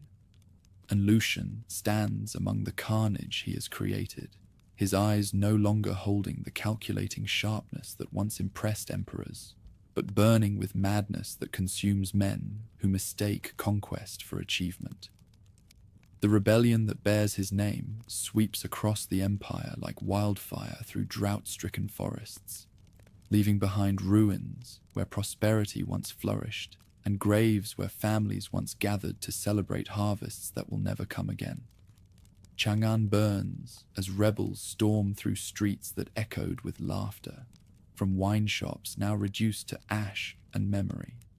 The cosmopolitan quarters where merchants from Samarkand conducted business with Chinese nobles become battlegrounds where neighbors turn against neighbors, where the synthesis that created golden ages transforms into the suspicion that destroys civilizations. Flames consume libraries that preserved wisdom from 3 continents, while smoke carries away the dreams of generations who believed that walls between peoples existed only in minds too narrow to encompass humanity's potential. Emperor Xuanzong flees his capital like a common thief, abandoning a house he can no longer defend. His imperial robes exchanged for the rough clothing of refugees who stream along roads that once carried tribute from grateful provinces. Behind him lies everything his dynasty built through centuries of patient cultivation. The palaces where foreign ambassadors presented gifts, the gardens where court ladies danced to melodies learned from distant oases, the workshops where craftsmen blended techniques that spanned continents to create beauty that seemed destined to endure forever. The rebellion that tears apart this carefully constructed world reveals how fragile the bonds holding diverse peoples together truly were. Generals who once served beside foreign allies now question the loyalty of any man whose ancestry flows from beyond the empire's borders. Courtiers who competed to display exotic fashions suddenly find such preferences branded as evidence of treasonous sympathies. The very cosmopolitan character that defined Tang greatness becomes liability in times when survival requires choosing sides rather than building bridges. And Lushan's forces, swollen with recruits who see opportunity in chaos, march through provinces that welcomed foreign merchants for generations. Their advance marks the beginning of changes that will reshape not merely political arrangements, but the fundamental assumptions underlying commercial relationships that connected civilizations. Cities that opened their gates to caravans bearing goods from distant lands now close them against armies that bring only destruction, and the bitter knowledge that trust, once broken, requires generations to rebuild. Yet even as imperial armies rally to contain the rebellion, events unfold in distant lands that will prove equally devastating to the networks that sustained prosperity. Beyond the western mountains where eagles nest and wolves hunt, where caravan routes wind through passes that have echoed with the bells of pack animals for centuries, forces gather that will transform the political landscape of Central Asia as surely as An Lushan's madness reshapes the Chinese world. In the valley of Talas, where 2 rivers converge like destinies meeting at crossroads of empire, armies prepare for collision that will determine whether Chinese influence extends westward or retreats behind barriers of mountain and desert. General Gao Xianji leads Tang forces that include the finest cavalry Central Asia can provide, horsemen whose ancestors served the dynasty faithfully through decades of profitable alliance. Their enemies approach from lands where the crescent moon has replaced older symbols of divine authority, where new forms of faith inspire warriors who fight with conviction that paradise awaits those who die, advancing the cause of truth. The battle that erupts along these riverbanks echoes with war cries in languages that span continents, as Chinese steel meets Arabian iron in combat that will reshape the balance of power throughout the known world. Horses scream and men fall, while banners torn by desert winds flutter over ground that drinks blood from warriors who will never see their homelands again. When dust settles and vultures gather to feast on consequences that no general foresaw, the defeated Chinese find themselves prisoners of enemies who speak of mercy in words they do not understand, but whose meaning becomes clear through actions that spare lives while ending dreams. Among the captives who march westward in chains forged from their own weapons, walk craftsmen whose skills will spread beyond their captors' original intentions. Papermakers who once served imperial workshops find themselves teaching techniques that that Chinese artisans guarded for centuries, their knowledge flowing like water through networks that carry innovations faster than armies can march. The secrets they share under duress become gifts that enrich civilizations their ancestors never imagined, transforming defeat into unexpected legacy that influences development throughout the Western world. The victory that establishes Arab authority over territories once ruled from Chang'an creates new realities that reshape commercial relationships throughout Central Asia. Merchants who built fortunes serving as intermediaries between Chinese and Western markets suddenly find themselves navigating political arrangements that favor different partnerships and reward different loyalties. Caravans that once carried Tang silk toward Mediterranean shores must now negotiate with officials who serve caliphs rather than emperors, their success dependent on adapting to customs that challenge everything they learned about conducting business across cultural boundaries. These changes prove particularly devastating for communities that thrived through careful cultivation of neutrality. Samarkand, whose merchants grew wealthy by serving all masters while submitting completely to none, discovers that new rulers demand choices that threaten the very flexibility that enabled success. The delicate balance that allowed simultaneous service to Chinese emperors and Persian shahs, Roman merchants and Indian princes, collapses under pressure from conquerors, who view such diversity as evidence of unreliable loyalty rather than sophisticated diplomacy. Bukhara's bazaars, where goods from 3 continents once changed hands in transactions that enriched entire populations, echo with the silence of commerce interrupted by warfare that makes travel dangerous and profit uncertain. Workshops that produce textiles combining techniques learned from masters across the known world stand empty as craftsmen flee toward territories that still welcome skills acquired through generations of patient learning.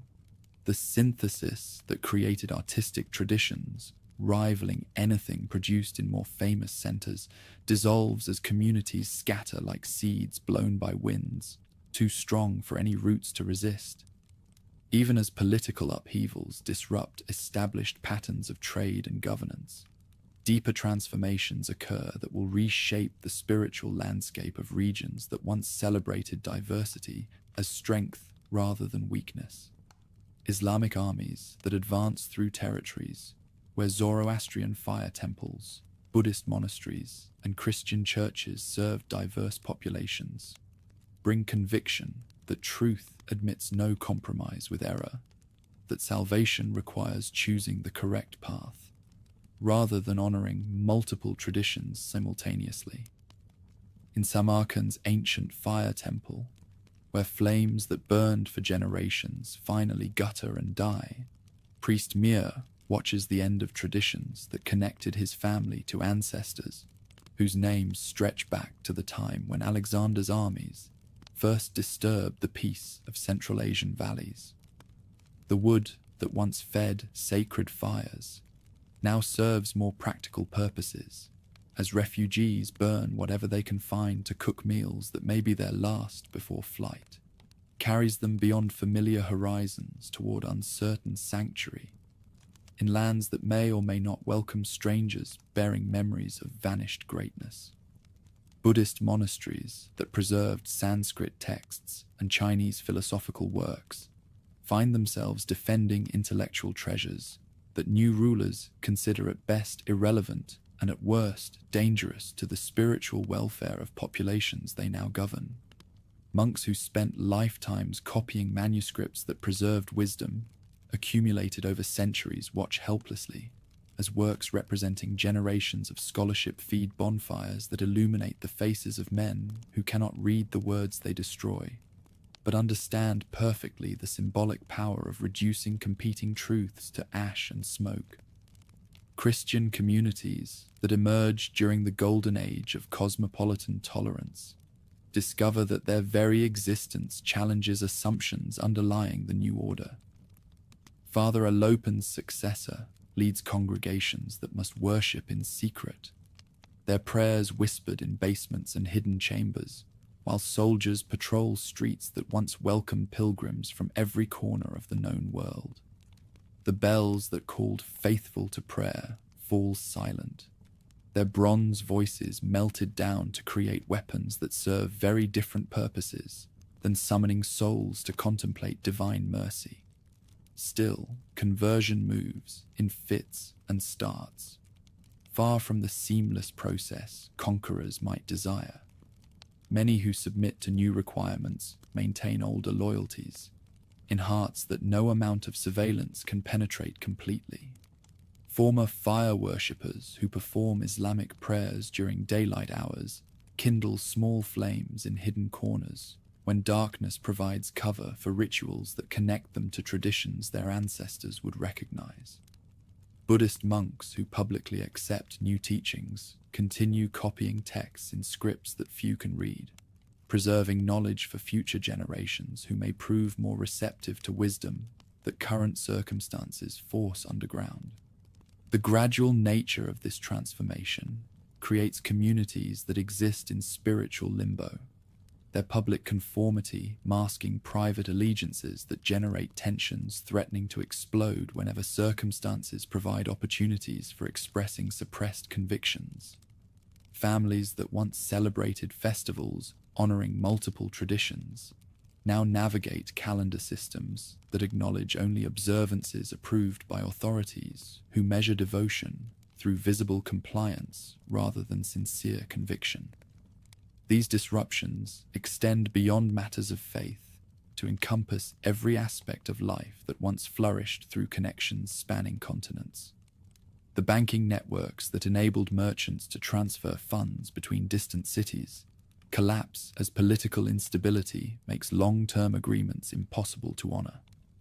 Letters of credit that once facilitated transactions across vast distances become worthless paper when the institutions that guaranteed them disappear in the chaos of conquest and rebellion. Merchant families that accumulated wealth through generations of successful trading find their fortunes evaporating like morning mist, as routes that once generated predictable profits become dangerous passages, where bandits and soldiers compete to rob caravans that venture forth despite obvious risks. The reputation for honesty that took lifetimes to establish crumbles in seasons when survival requires choices that previous generations would have considered unthinkable. Caravans that still attempt to maintain connections between surviving markets travel under heavy guard through territories where every mountain pass might conceal enemies and every oasis could become a trap. The pack animals that once moved with confidence along familiar paths now start at shadows, while their handlers scan horizons that no longer promise welcome at journey's end. Goods that commanded premium prices in prosperous times gather dust in warehouses that owners dare not approach, lest they attract attention from authorities who view wealth as evidence of suspicious connections. The disruption of these ancient networks creates ripple effects that extend far beyond the immediate regions where armies clash and governments fall. Mediterranean ports that once received regular shipments of Chinese silk and Central Asian precious metals find their supplies interrupted by events occurring in lands whose names their merchants barely know. European workshops that depended on techniques learned from Eastern masters must adapt their methods to utilize materials available locally rather than exotic imports that no longer arrive with seasonal reliability.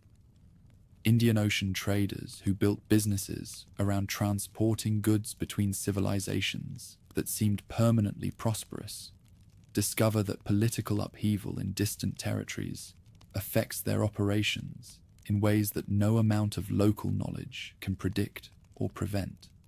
Pepper and spices that once flowed northward through established channels must find new routes that bypass territories now closed to commerce, their journeys lengthened and costs increased by necessity of avoiding regions where chaos replaces the order that enabled profitable exchange. The intellectual consequences of this disruption prove equally devastating to communities that thrived through synthesis of diverse traditions. Schools that trained young people for careers, requiring sophisticated knowledge of multiple languages and customs, find their curricula irrelevant when the positions such education once provided no longer exist. Students who mastered Chinese classics, Arabic poetry, and Persian mathematics discover that specialization serves better than versatility in times when communities turn inward rather than seeking connections with distant neighbors. Libraries that preserve texts representing the accumulated wisdom of civilizations watch their collections scatter as scholars flee toward territories that still value learning above orthodoxy. Manuscripts that survived centuries of warfare and natural disaster perish in decades of intentional destruction as new authorities prioritize ideological purity over intellectual diversity. The conversations that once occurred in cosmopolitan centers, where Eastern philosophy met Western logic, fall silent as communities lose the shared vocabularies that made such exchanges possible. Artistic traditions that flourished through combination of techniques learned from masters across continents fragment as craftsmen lose access to materials and inspiration that once flowed freely along commercial routes. Weavers who created textiles combining Chinese silk with Central Asian wool and Mediterranean dyes must content themselves with local fibers that produce fabrics beautiful in their own right, but lacking the exotic appeal that once commanded premium prices in international markets. Musicians who blended melodies, learned from performers spanning 3 continents, find their instruments gathering dust as audiences lose interest in compositions that remind them of cosmopolitan ages when the world seemed larger and more welcoming than current circumstances suggest. The scales that once enabled expression of emotions too complex for single traditions to capture give way to simpler forms that serve communities turning inward rather than reaching outward for inspiration and beauty. Even the Tang dynasty, that once projected power across vast distances, finds itself contracting toward core territories that represent all it can realistically hope to defend. Generals who once planned campaigns that would extend Chinese influence to shores of distant seas now focus on protecting borders that shrink with each year of internal conflict and external pressure. The armies that counted foreign cavalry among their most effective units must now question the loyalty of any soldier whose ancestry traces to lands beyond immediate imperial control. Administrative systems that once governed provinces spanning continents adapt to managing territories that rarely extend beyond horizons visible from capital cities. The sophisticated bureaucracies that process tribute from grateful allies transform into defensive organizations focused on extracting resources needed for survival rather than expansion. Officials who once negotiated with ambassadors representing distant kingdoms find themselves dealing primarily with military commanders whose concerns center on maintaining order rather than fostering prosperity.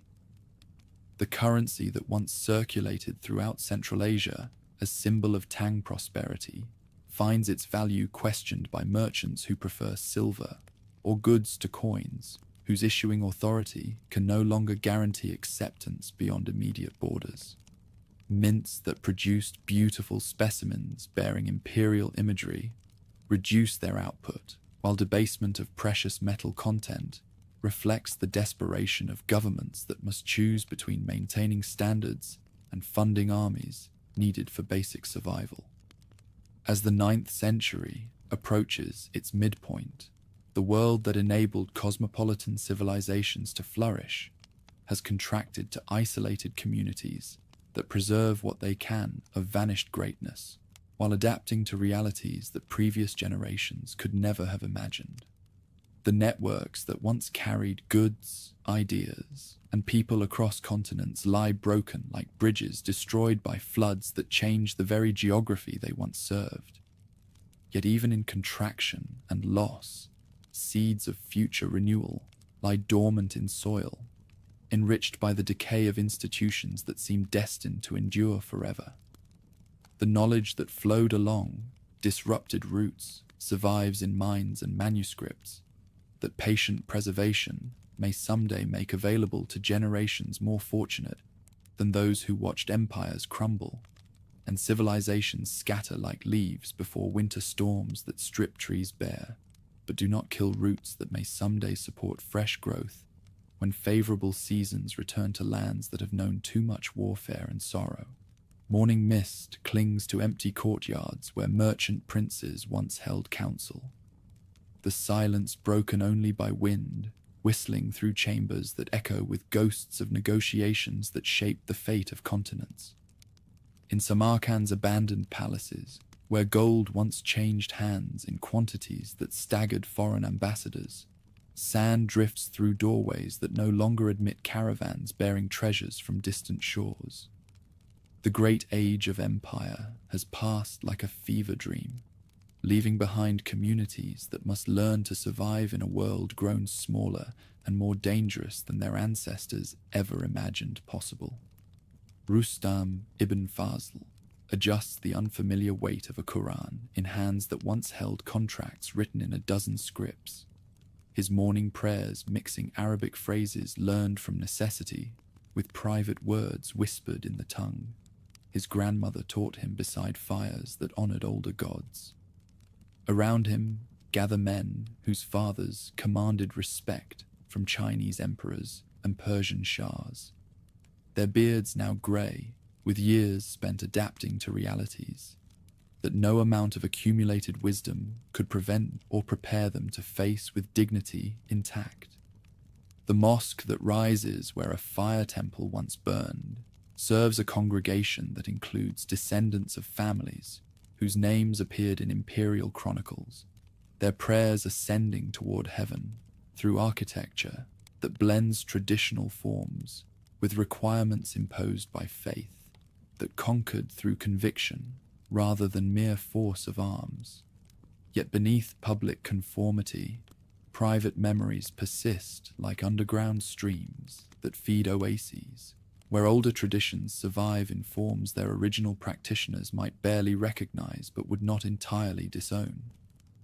Such adaptations reflect the pragmatic genius that enabled survival when empires fell and certainties crumbled like walls built on foundations of sand.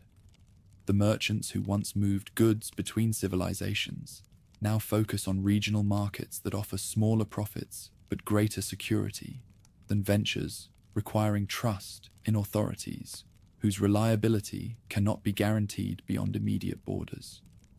Caravans that crossed continents become trading expeditions that rarely venture beyond territories where local reputation provides protection that distant treaties can no longer ensure.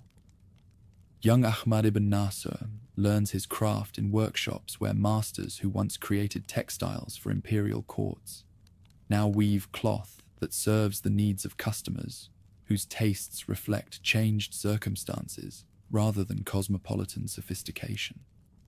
The techniques remain largely unchanged, patterns passed down through generations of patient refinement, but the markets that purchase finished products prefer styles that honor new sensibilities, while maintaining quality standards that preserve reputations built over lifetimes of honest dealing.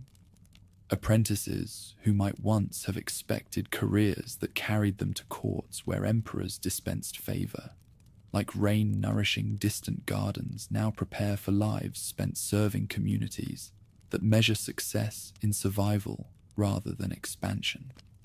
Their education includes not merely technical skills required for their trades, but languages and customs needed for conducting business in a world where the wrong word or gesture might transform profitable negotiation into dangerous misunderstanding.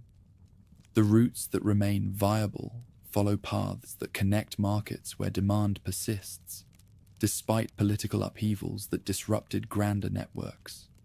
Silk continues flowing westward, though in quantities that represent luxury for individual customers rather than state purchases that once filled imperial treasuries. Precious metals still move eastward, their value enhanced by scarcity created when mining operations ceased in territories too dangerous for sustained commercial exploitation. Caravans that attempt these journeys travel under protection arrangements that would have seemed impossible during the Golden Age, when imperial guarantees ensured safe passage across vast distances. Local strongmen who control strategic passes demand tribute that cuts deeply into profit margins, while providing security that enables completion of journeys that might otherwise end in graves, marked only by scattered bones bleaching under desert suns. The guides who lead these expeditions possess knowledge accumulated through lifetimes spent navigating territories where political boundaries shift with seasonal regularity, and yesterday's allies become tomorrow's enemies without warning or explanation.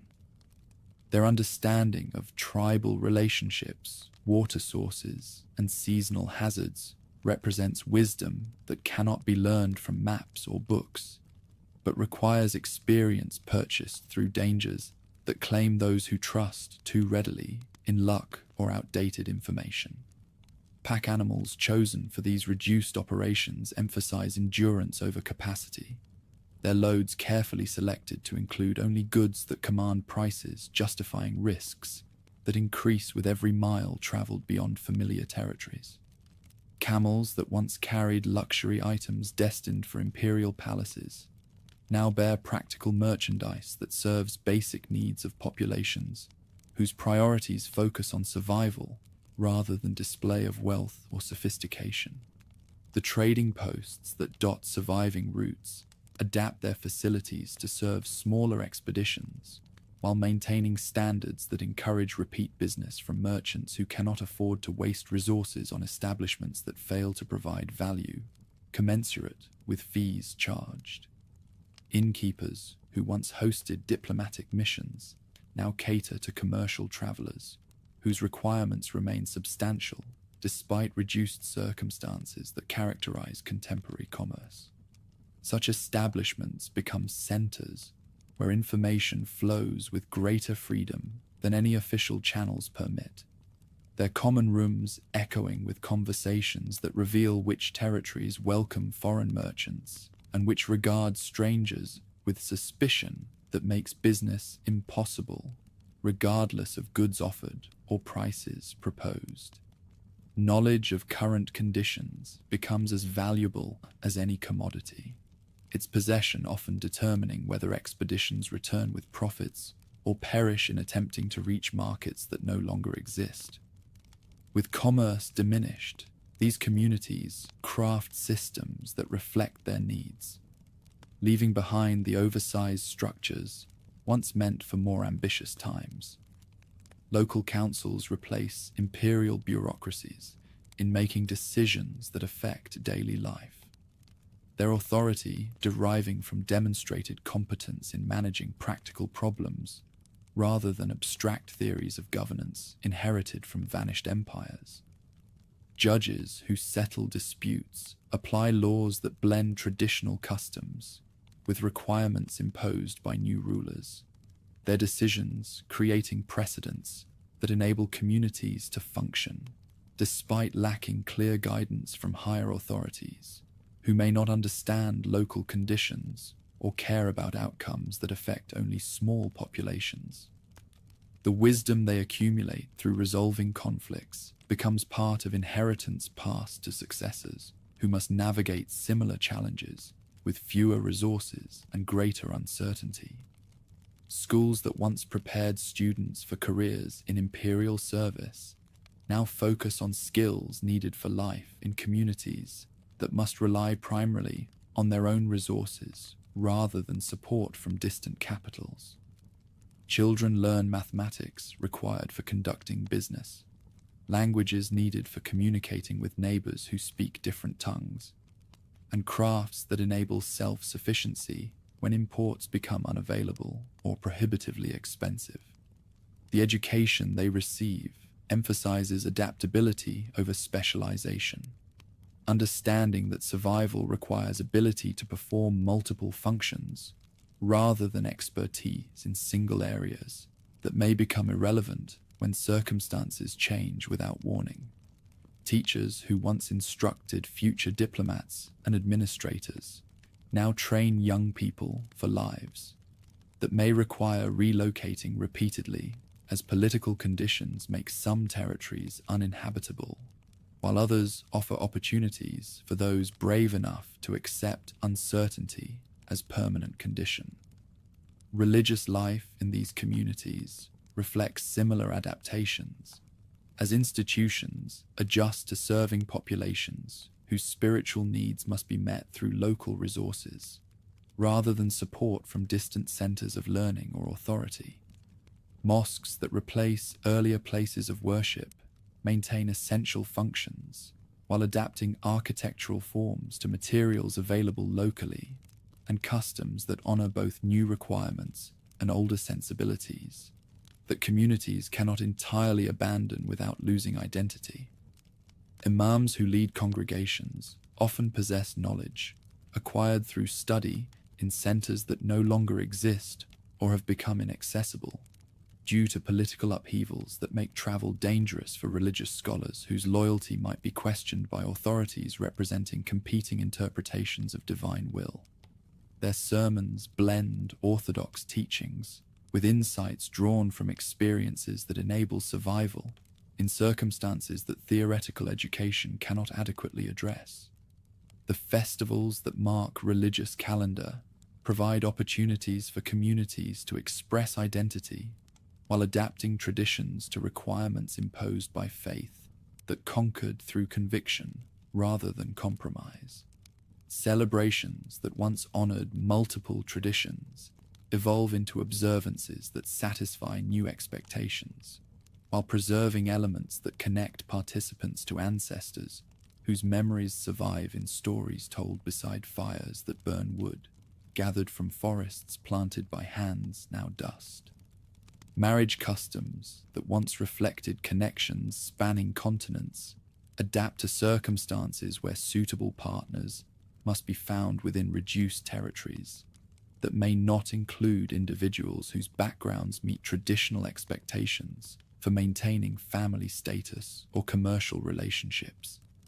Young people whose ancestors married for alliances that served imperial purposes now choose spouses based on personal compatibility and practical considerations that enable survival rather than advancement.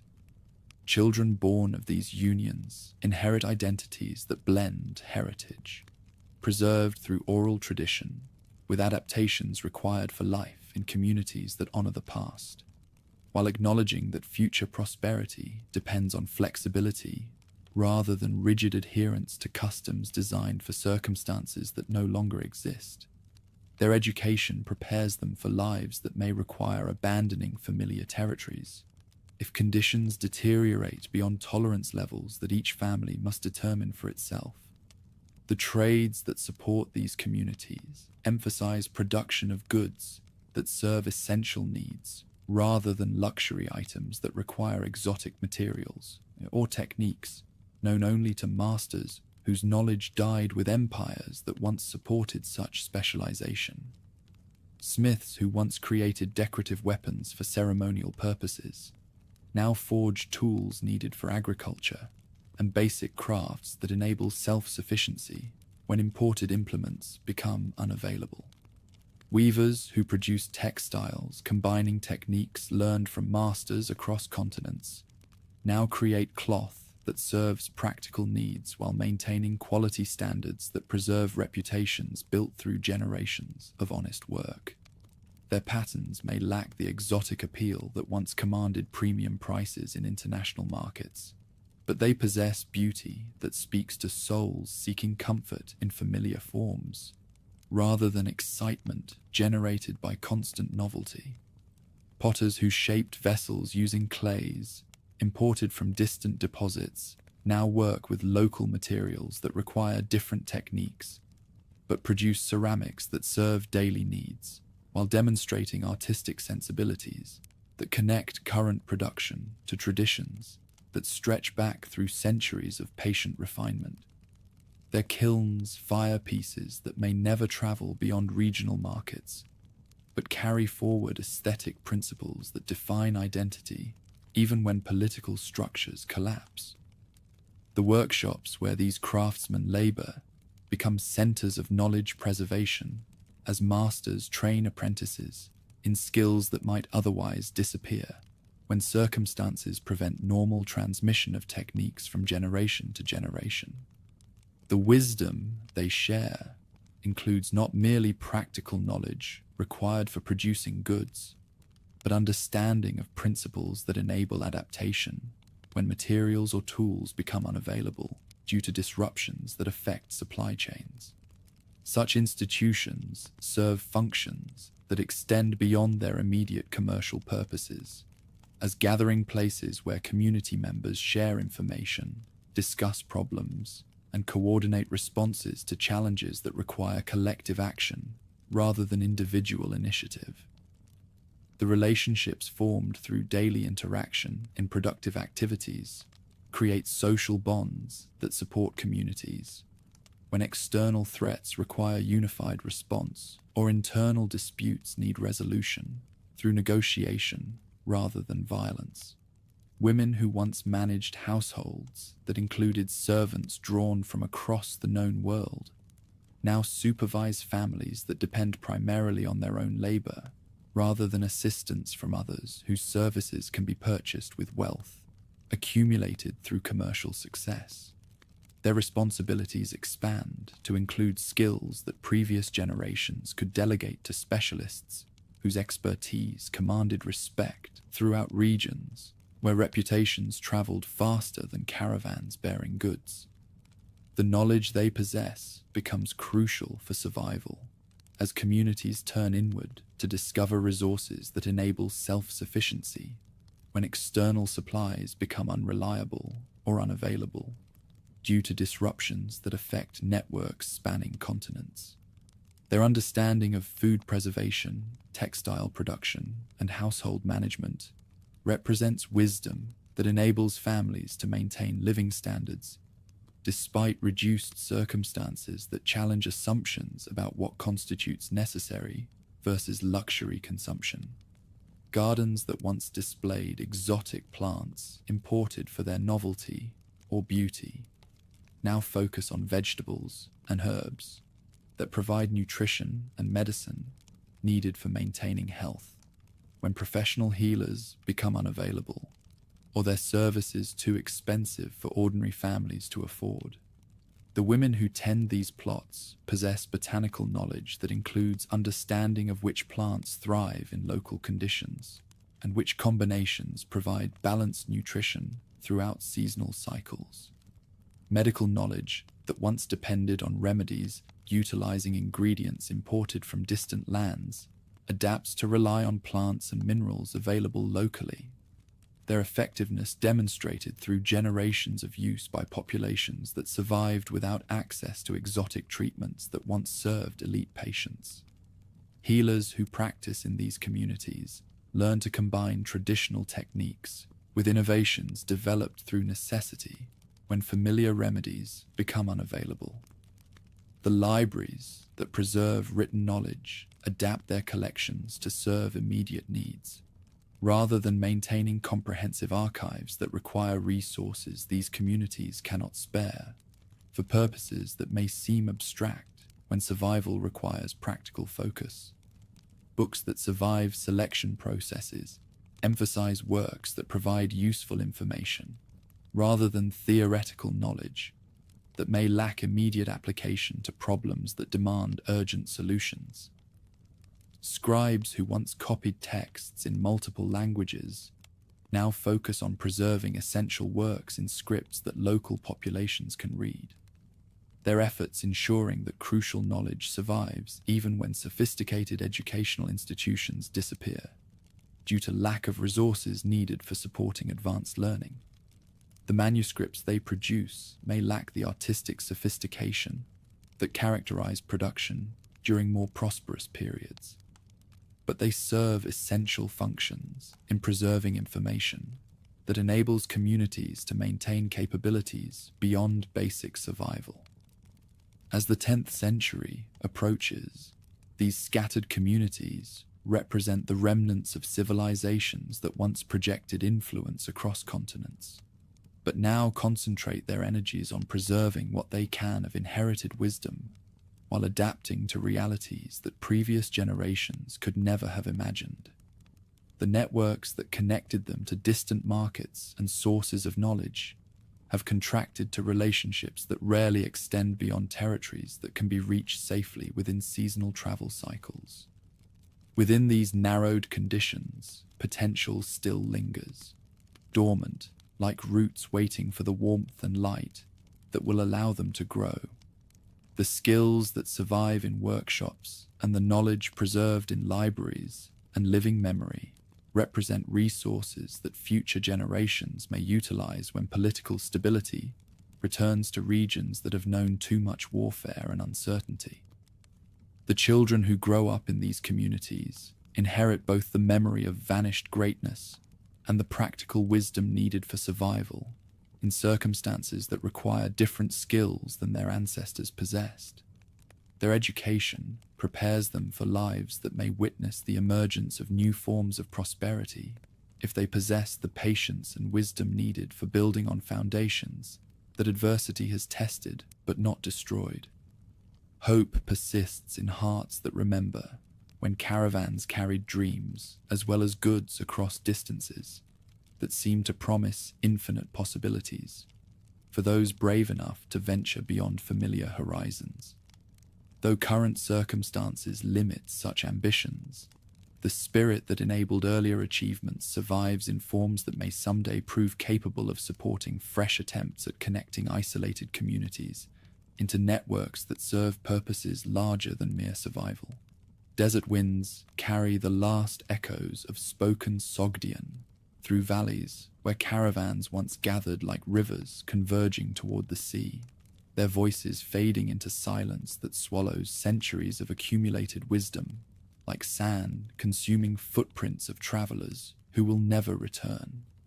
In remote mountain villages where grandfathers still remember phrases their own grandfathers taught them, old men gather around evening fires to share words that fewer and fewer children understand, their tongues forming sounds that connect them to ancestors whose names have become legends, whispered in languages that grow more foreign with each passing season.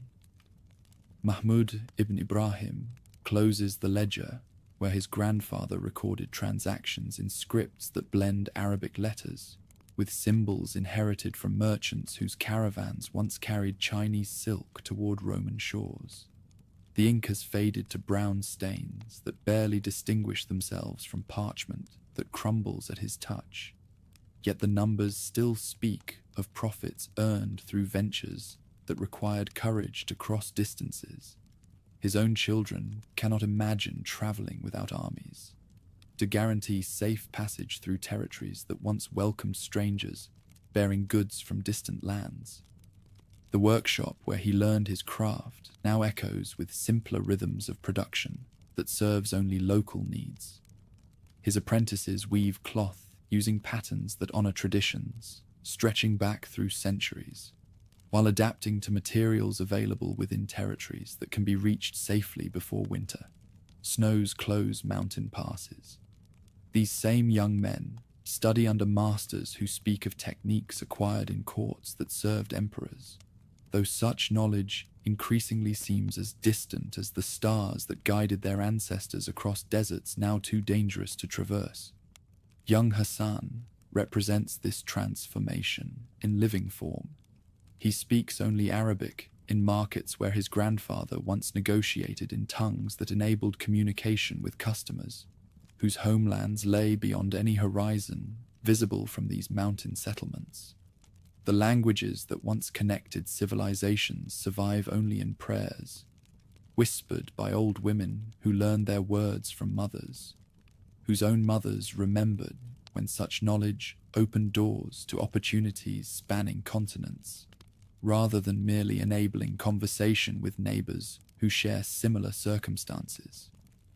Persian poetry flows from his lips, carrying echoes of older rhythms that shaped the consciousness of merchants whose caravans brought more than goods between cultures, eager to learn from each other's achievements. The verses he recites at wedding celebrations speak of love and loss, in metaphors that honor traditions extending back through generations, while expressing emotions that transcend boundaries, separating peoples who once viewed differences as sources of strength rather than causes for suspicion.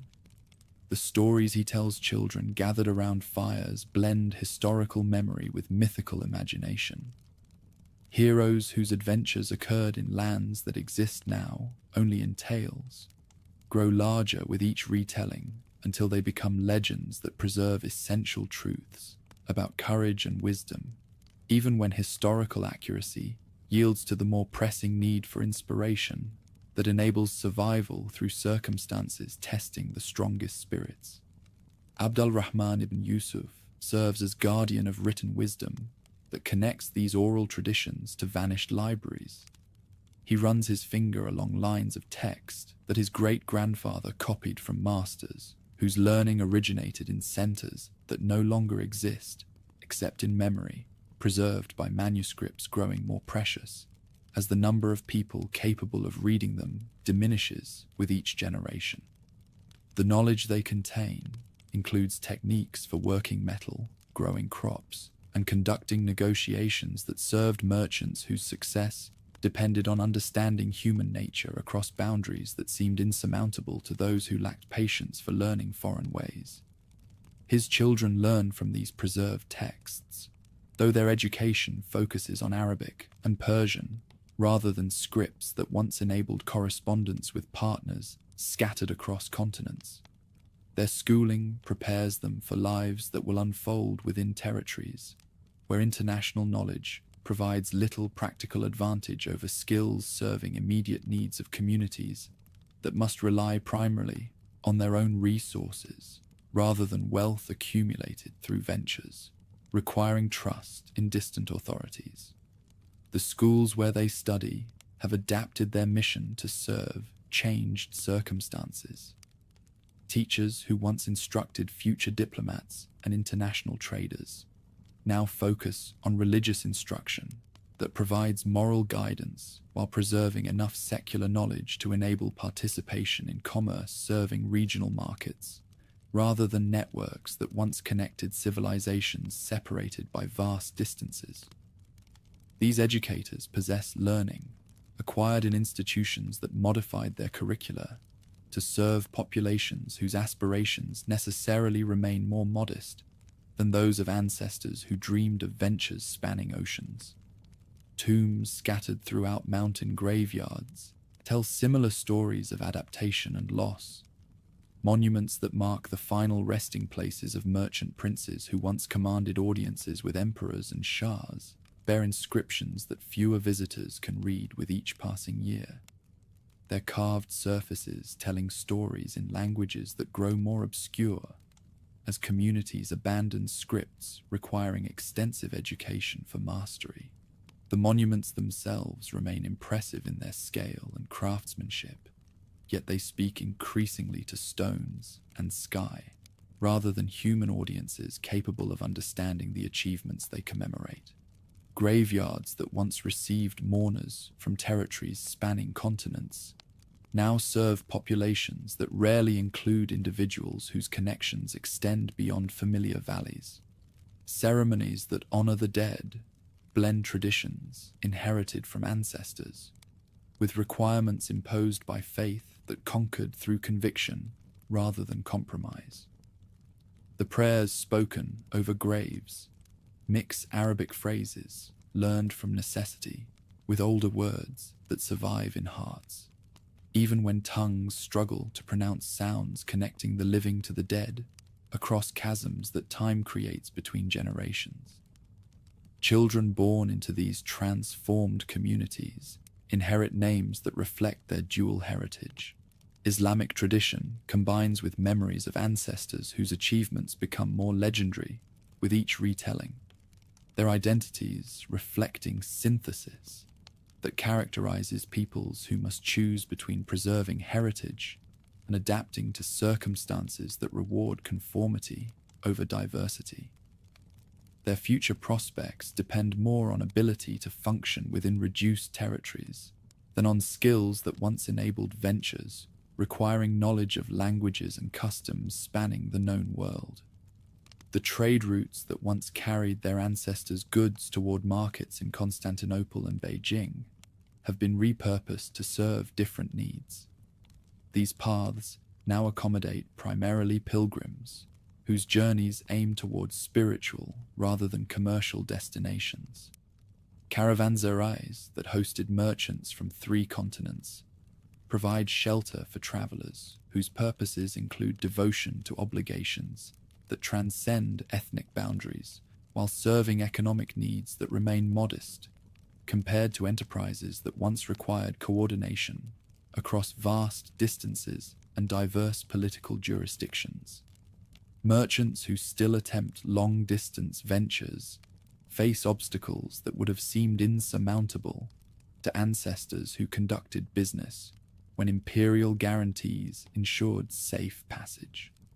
The goods they carry emphasize necessities over luxuries, their profits measured in survival rather than accumulation of wealth, enabling expansion into markets requiring investments too large for individual families to risk, when failure might result in destruction rather than mere financial loss.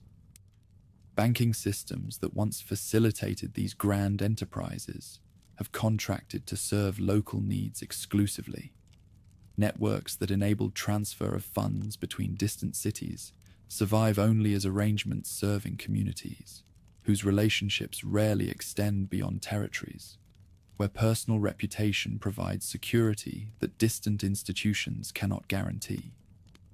Letters of credit that facilitated transactions across continents become meaningless when the authorities that guaranteed them disappear or lose capacity to honor commitments that assumed stability, lasting longer than seasonal cycles governing agricultural production and trading opportunities.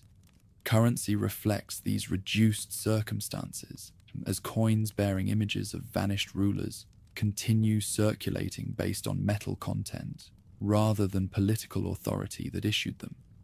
Value gets determined by markets that measure wealth in terms transcending dynastic claims carved on surfaces that grow smoother with each transaction. Local authorities maintain sufficient control to guarantee weights and purity that enable confidence in exchange rates, but acceptance rarely extends beyond immediate territories, where such guarantees carry meaning. Craft production has likewise adapted to serve transformed markets. Guilds that once maintained standards recognized throughout international commerce now create items addressing practical needs of populations whose purchasing power reflects reduced circumstances rather than wealth, accumulated through participation in networks connecting the known world. The beauty they achieve speaks to souls seeking comfort in familiar forms, rather than excitement generated by constant exposure to exotic influences that once characterized urban centers, where cultures met and mingled in daily interactions. Workshops that produced goods commanding premium prices in distant markets focus on quality that honors inherited principles while utilizing materials available locally. Weavers create textiles that serve daily needs while maintaining artistic standards, demonstrating their connection to traditions stretching back through centuries. Their patterns may lack exotic appeal that once commanded premium prices in international markets, but they possess beauty, speaking to hearts that find meaning in continuity rather than constant change. Religious institutions have undergone perhaps the most visible transformation. Mosques that replaced earlier places of worship maintain architectural elements echoing older sensibilities, while adapting forms to requirements imposed by orthodox interpretation of divine will, that brooks no compromise with practices suggesting divided loyalty. The scholars who serve these institutions possess learning, combining theological knowledge acquired through study in centers that remain accessible, with wisdom inherited from ancestors, whose understanding developed through exposure to traditions that influenced thinking throughout regions where intellectual exchange once flourished, despite differences in language and custom. These learned men provide guidance that extends beyond purely spiritual matters.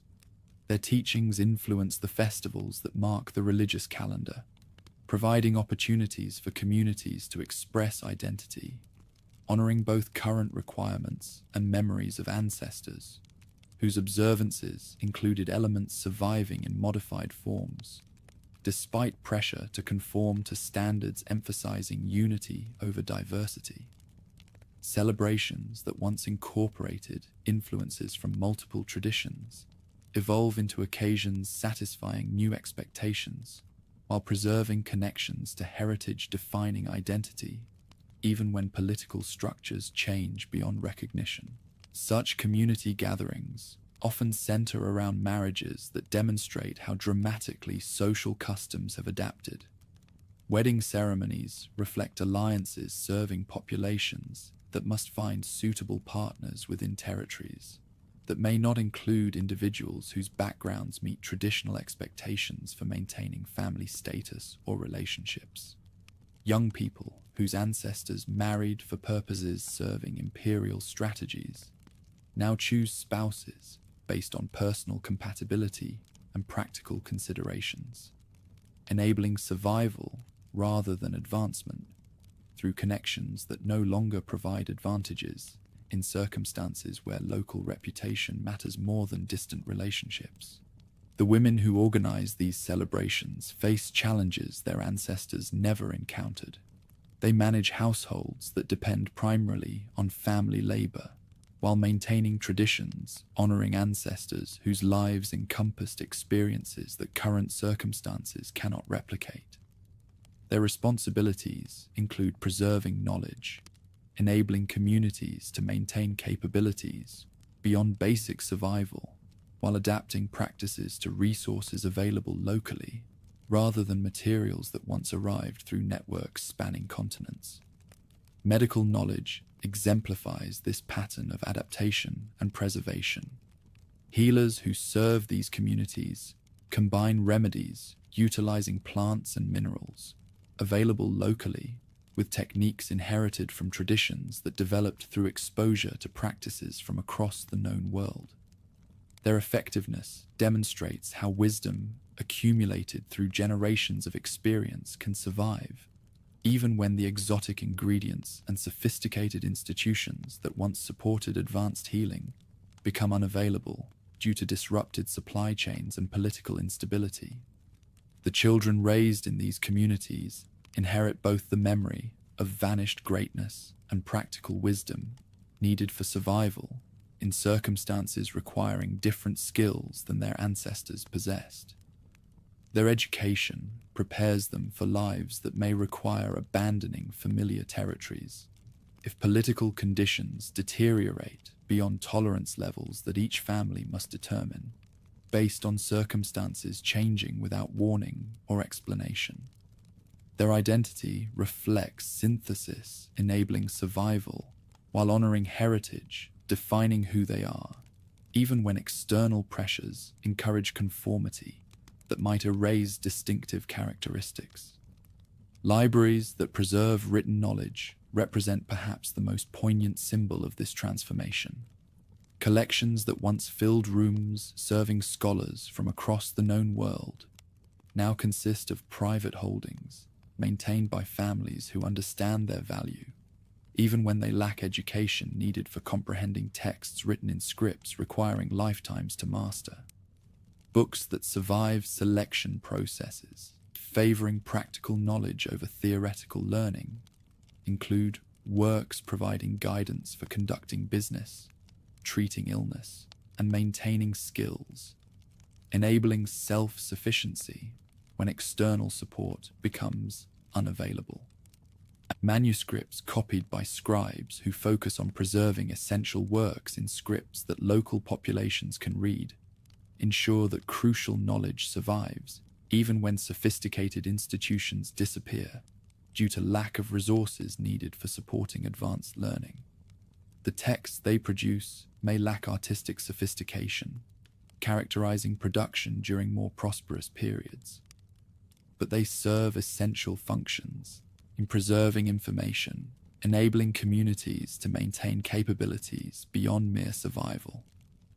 As the 11th century reaches its midpoint, these scattered communities represent the final chapter in stories that began when ambitious merchants first dreamed of carrying goods between civilizations that seemed destined to remain forever separate. The networks that once connected them to distant markets have contracted to relationships serving immediate needs, rather than grand visions requiring trust in authorities whose reliability extended across vast distances and diverse political jurisdictions. Yet wisdom accumulated through centuries of successful adaptation survives in forms that may prove useful when circumstances change to favor enterprises requiring understanding of human nature across boundaries separating peoples who share common needs despite differences in language, custom, and belief. The skills they preserved include not merely technical knowledge required for producing goods, but insight into principles enabling cooperation when survival depends on building relationships rather than maintaining barriers. Stories told to children include heroes whose adventures occurred in times when the world seemed larger and more promising than current circumstances suggest. Yet their essential messages speak to eternal truths about courage, wisdom, and persistence required for achieving anything worthy of remembrance. Though great caravans no longer wind through mountain passes toward markets that welcomed goods from distant lands, the spirit that enabled such achievements survives in hearts remembering when dreams could span continents and when human ingenuity could overcome any obstacle that circumstances placed in the path of those determined to connect, rather than divide the scattered communities sharing this earth. Final silence falls like evening shadows across valleys where voices once negotiated in languages, enabling communication between civilizations eager to learn from each other's achievements. What remains are memories preserved in stones marking graves, in patterns woven into cloth, in melodies echoing with rhythms learned from ancestors whose names have become legends, and in wisdom enabling survival when the world changes beyond recognition. But human needs remain constant across generations, inheriting both achievements and sorrows of those who came before.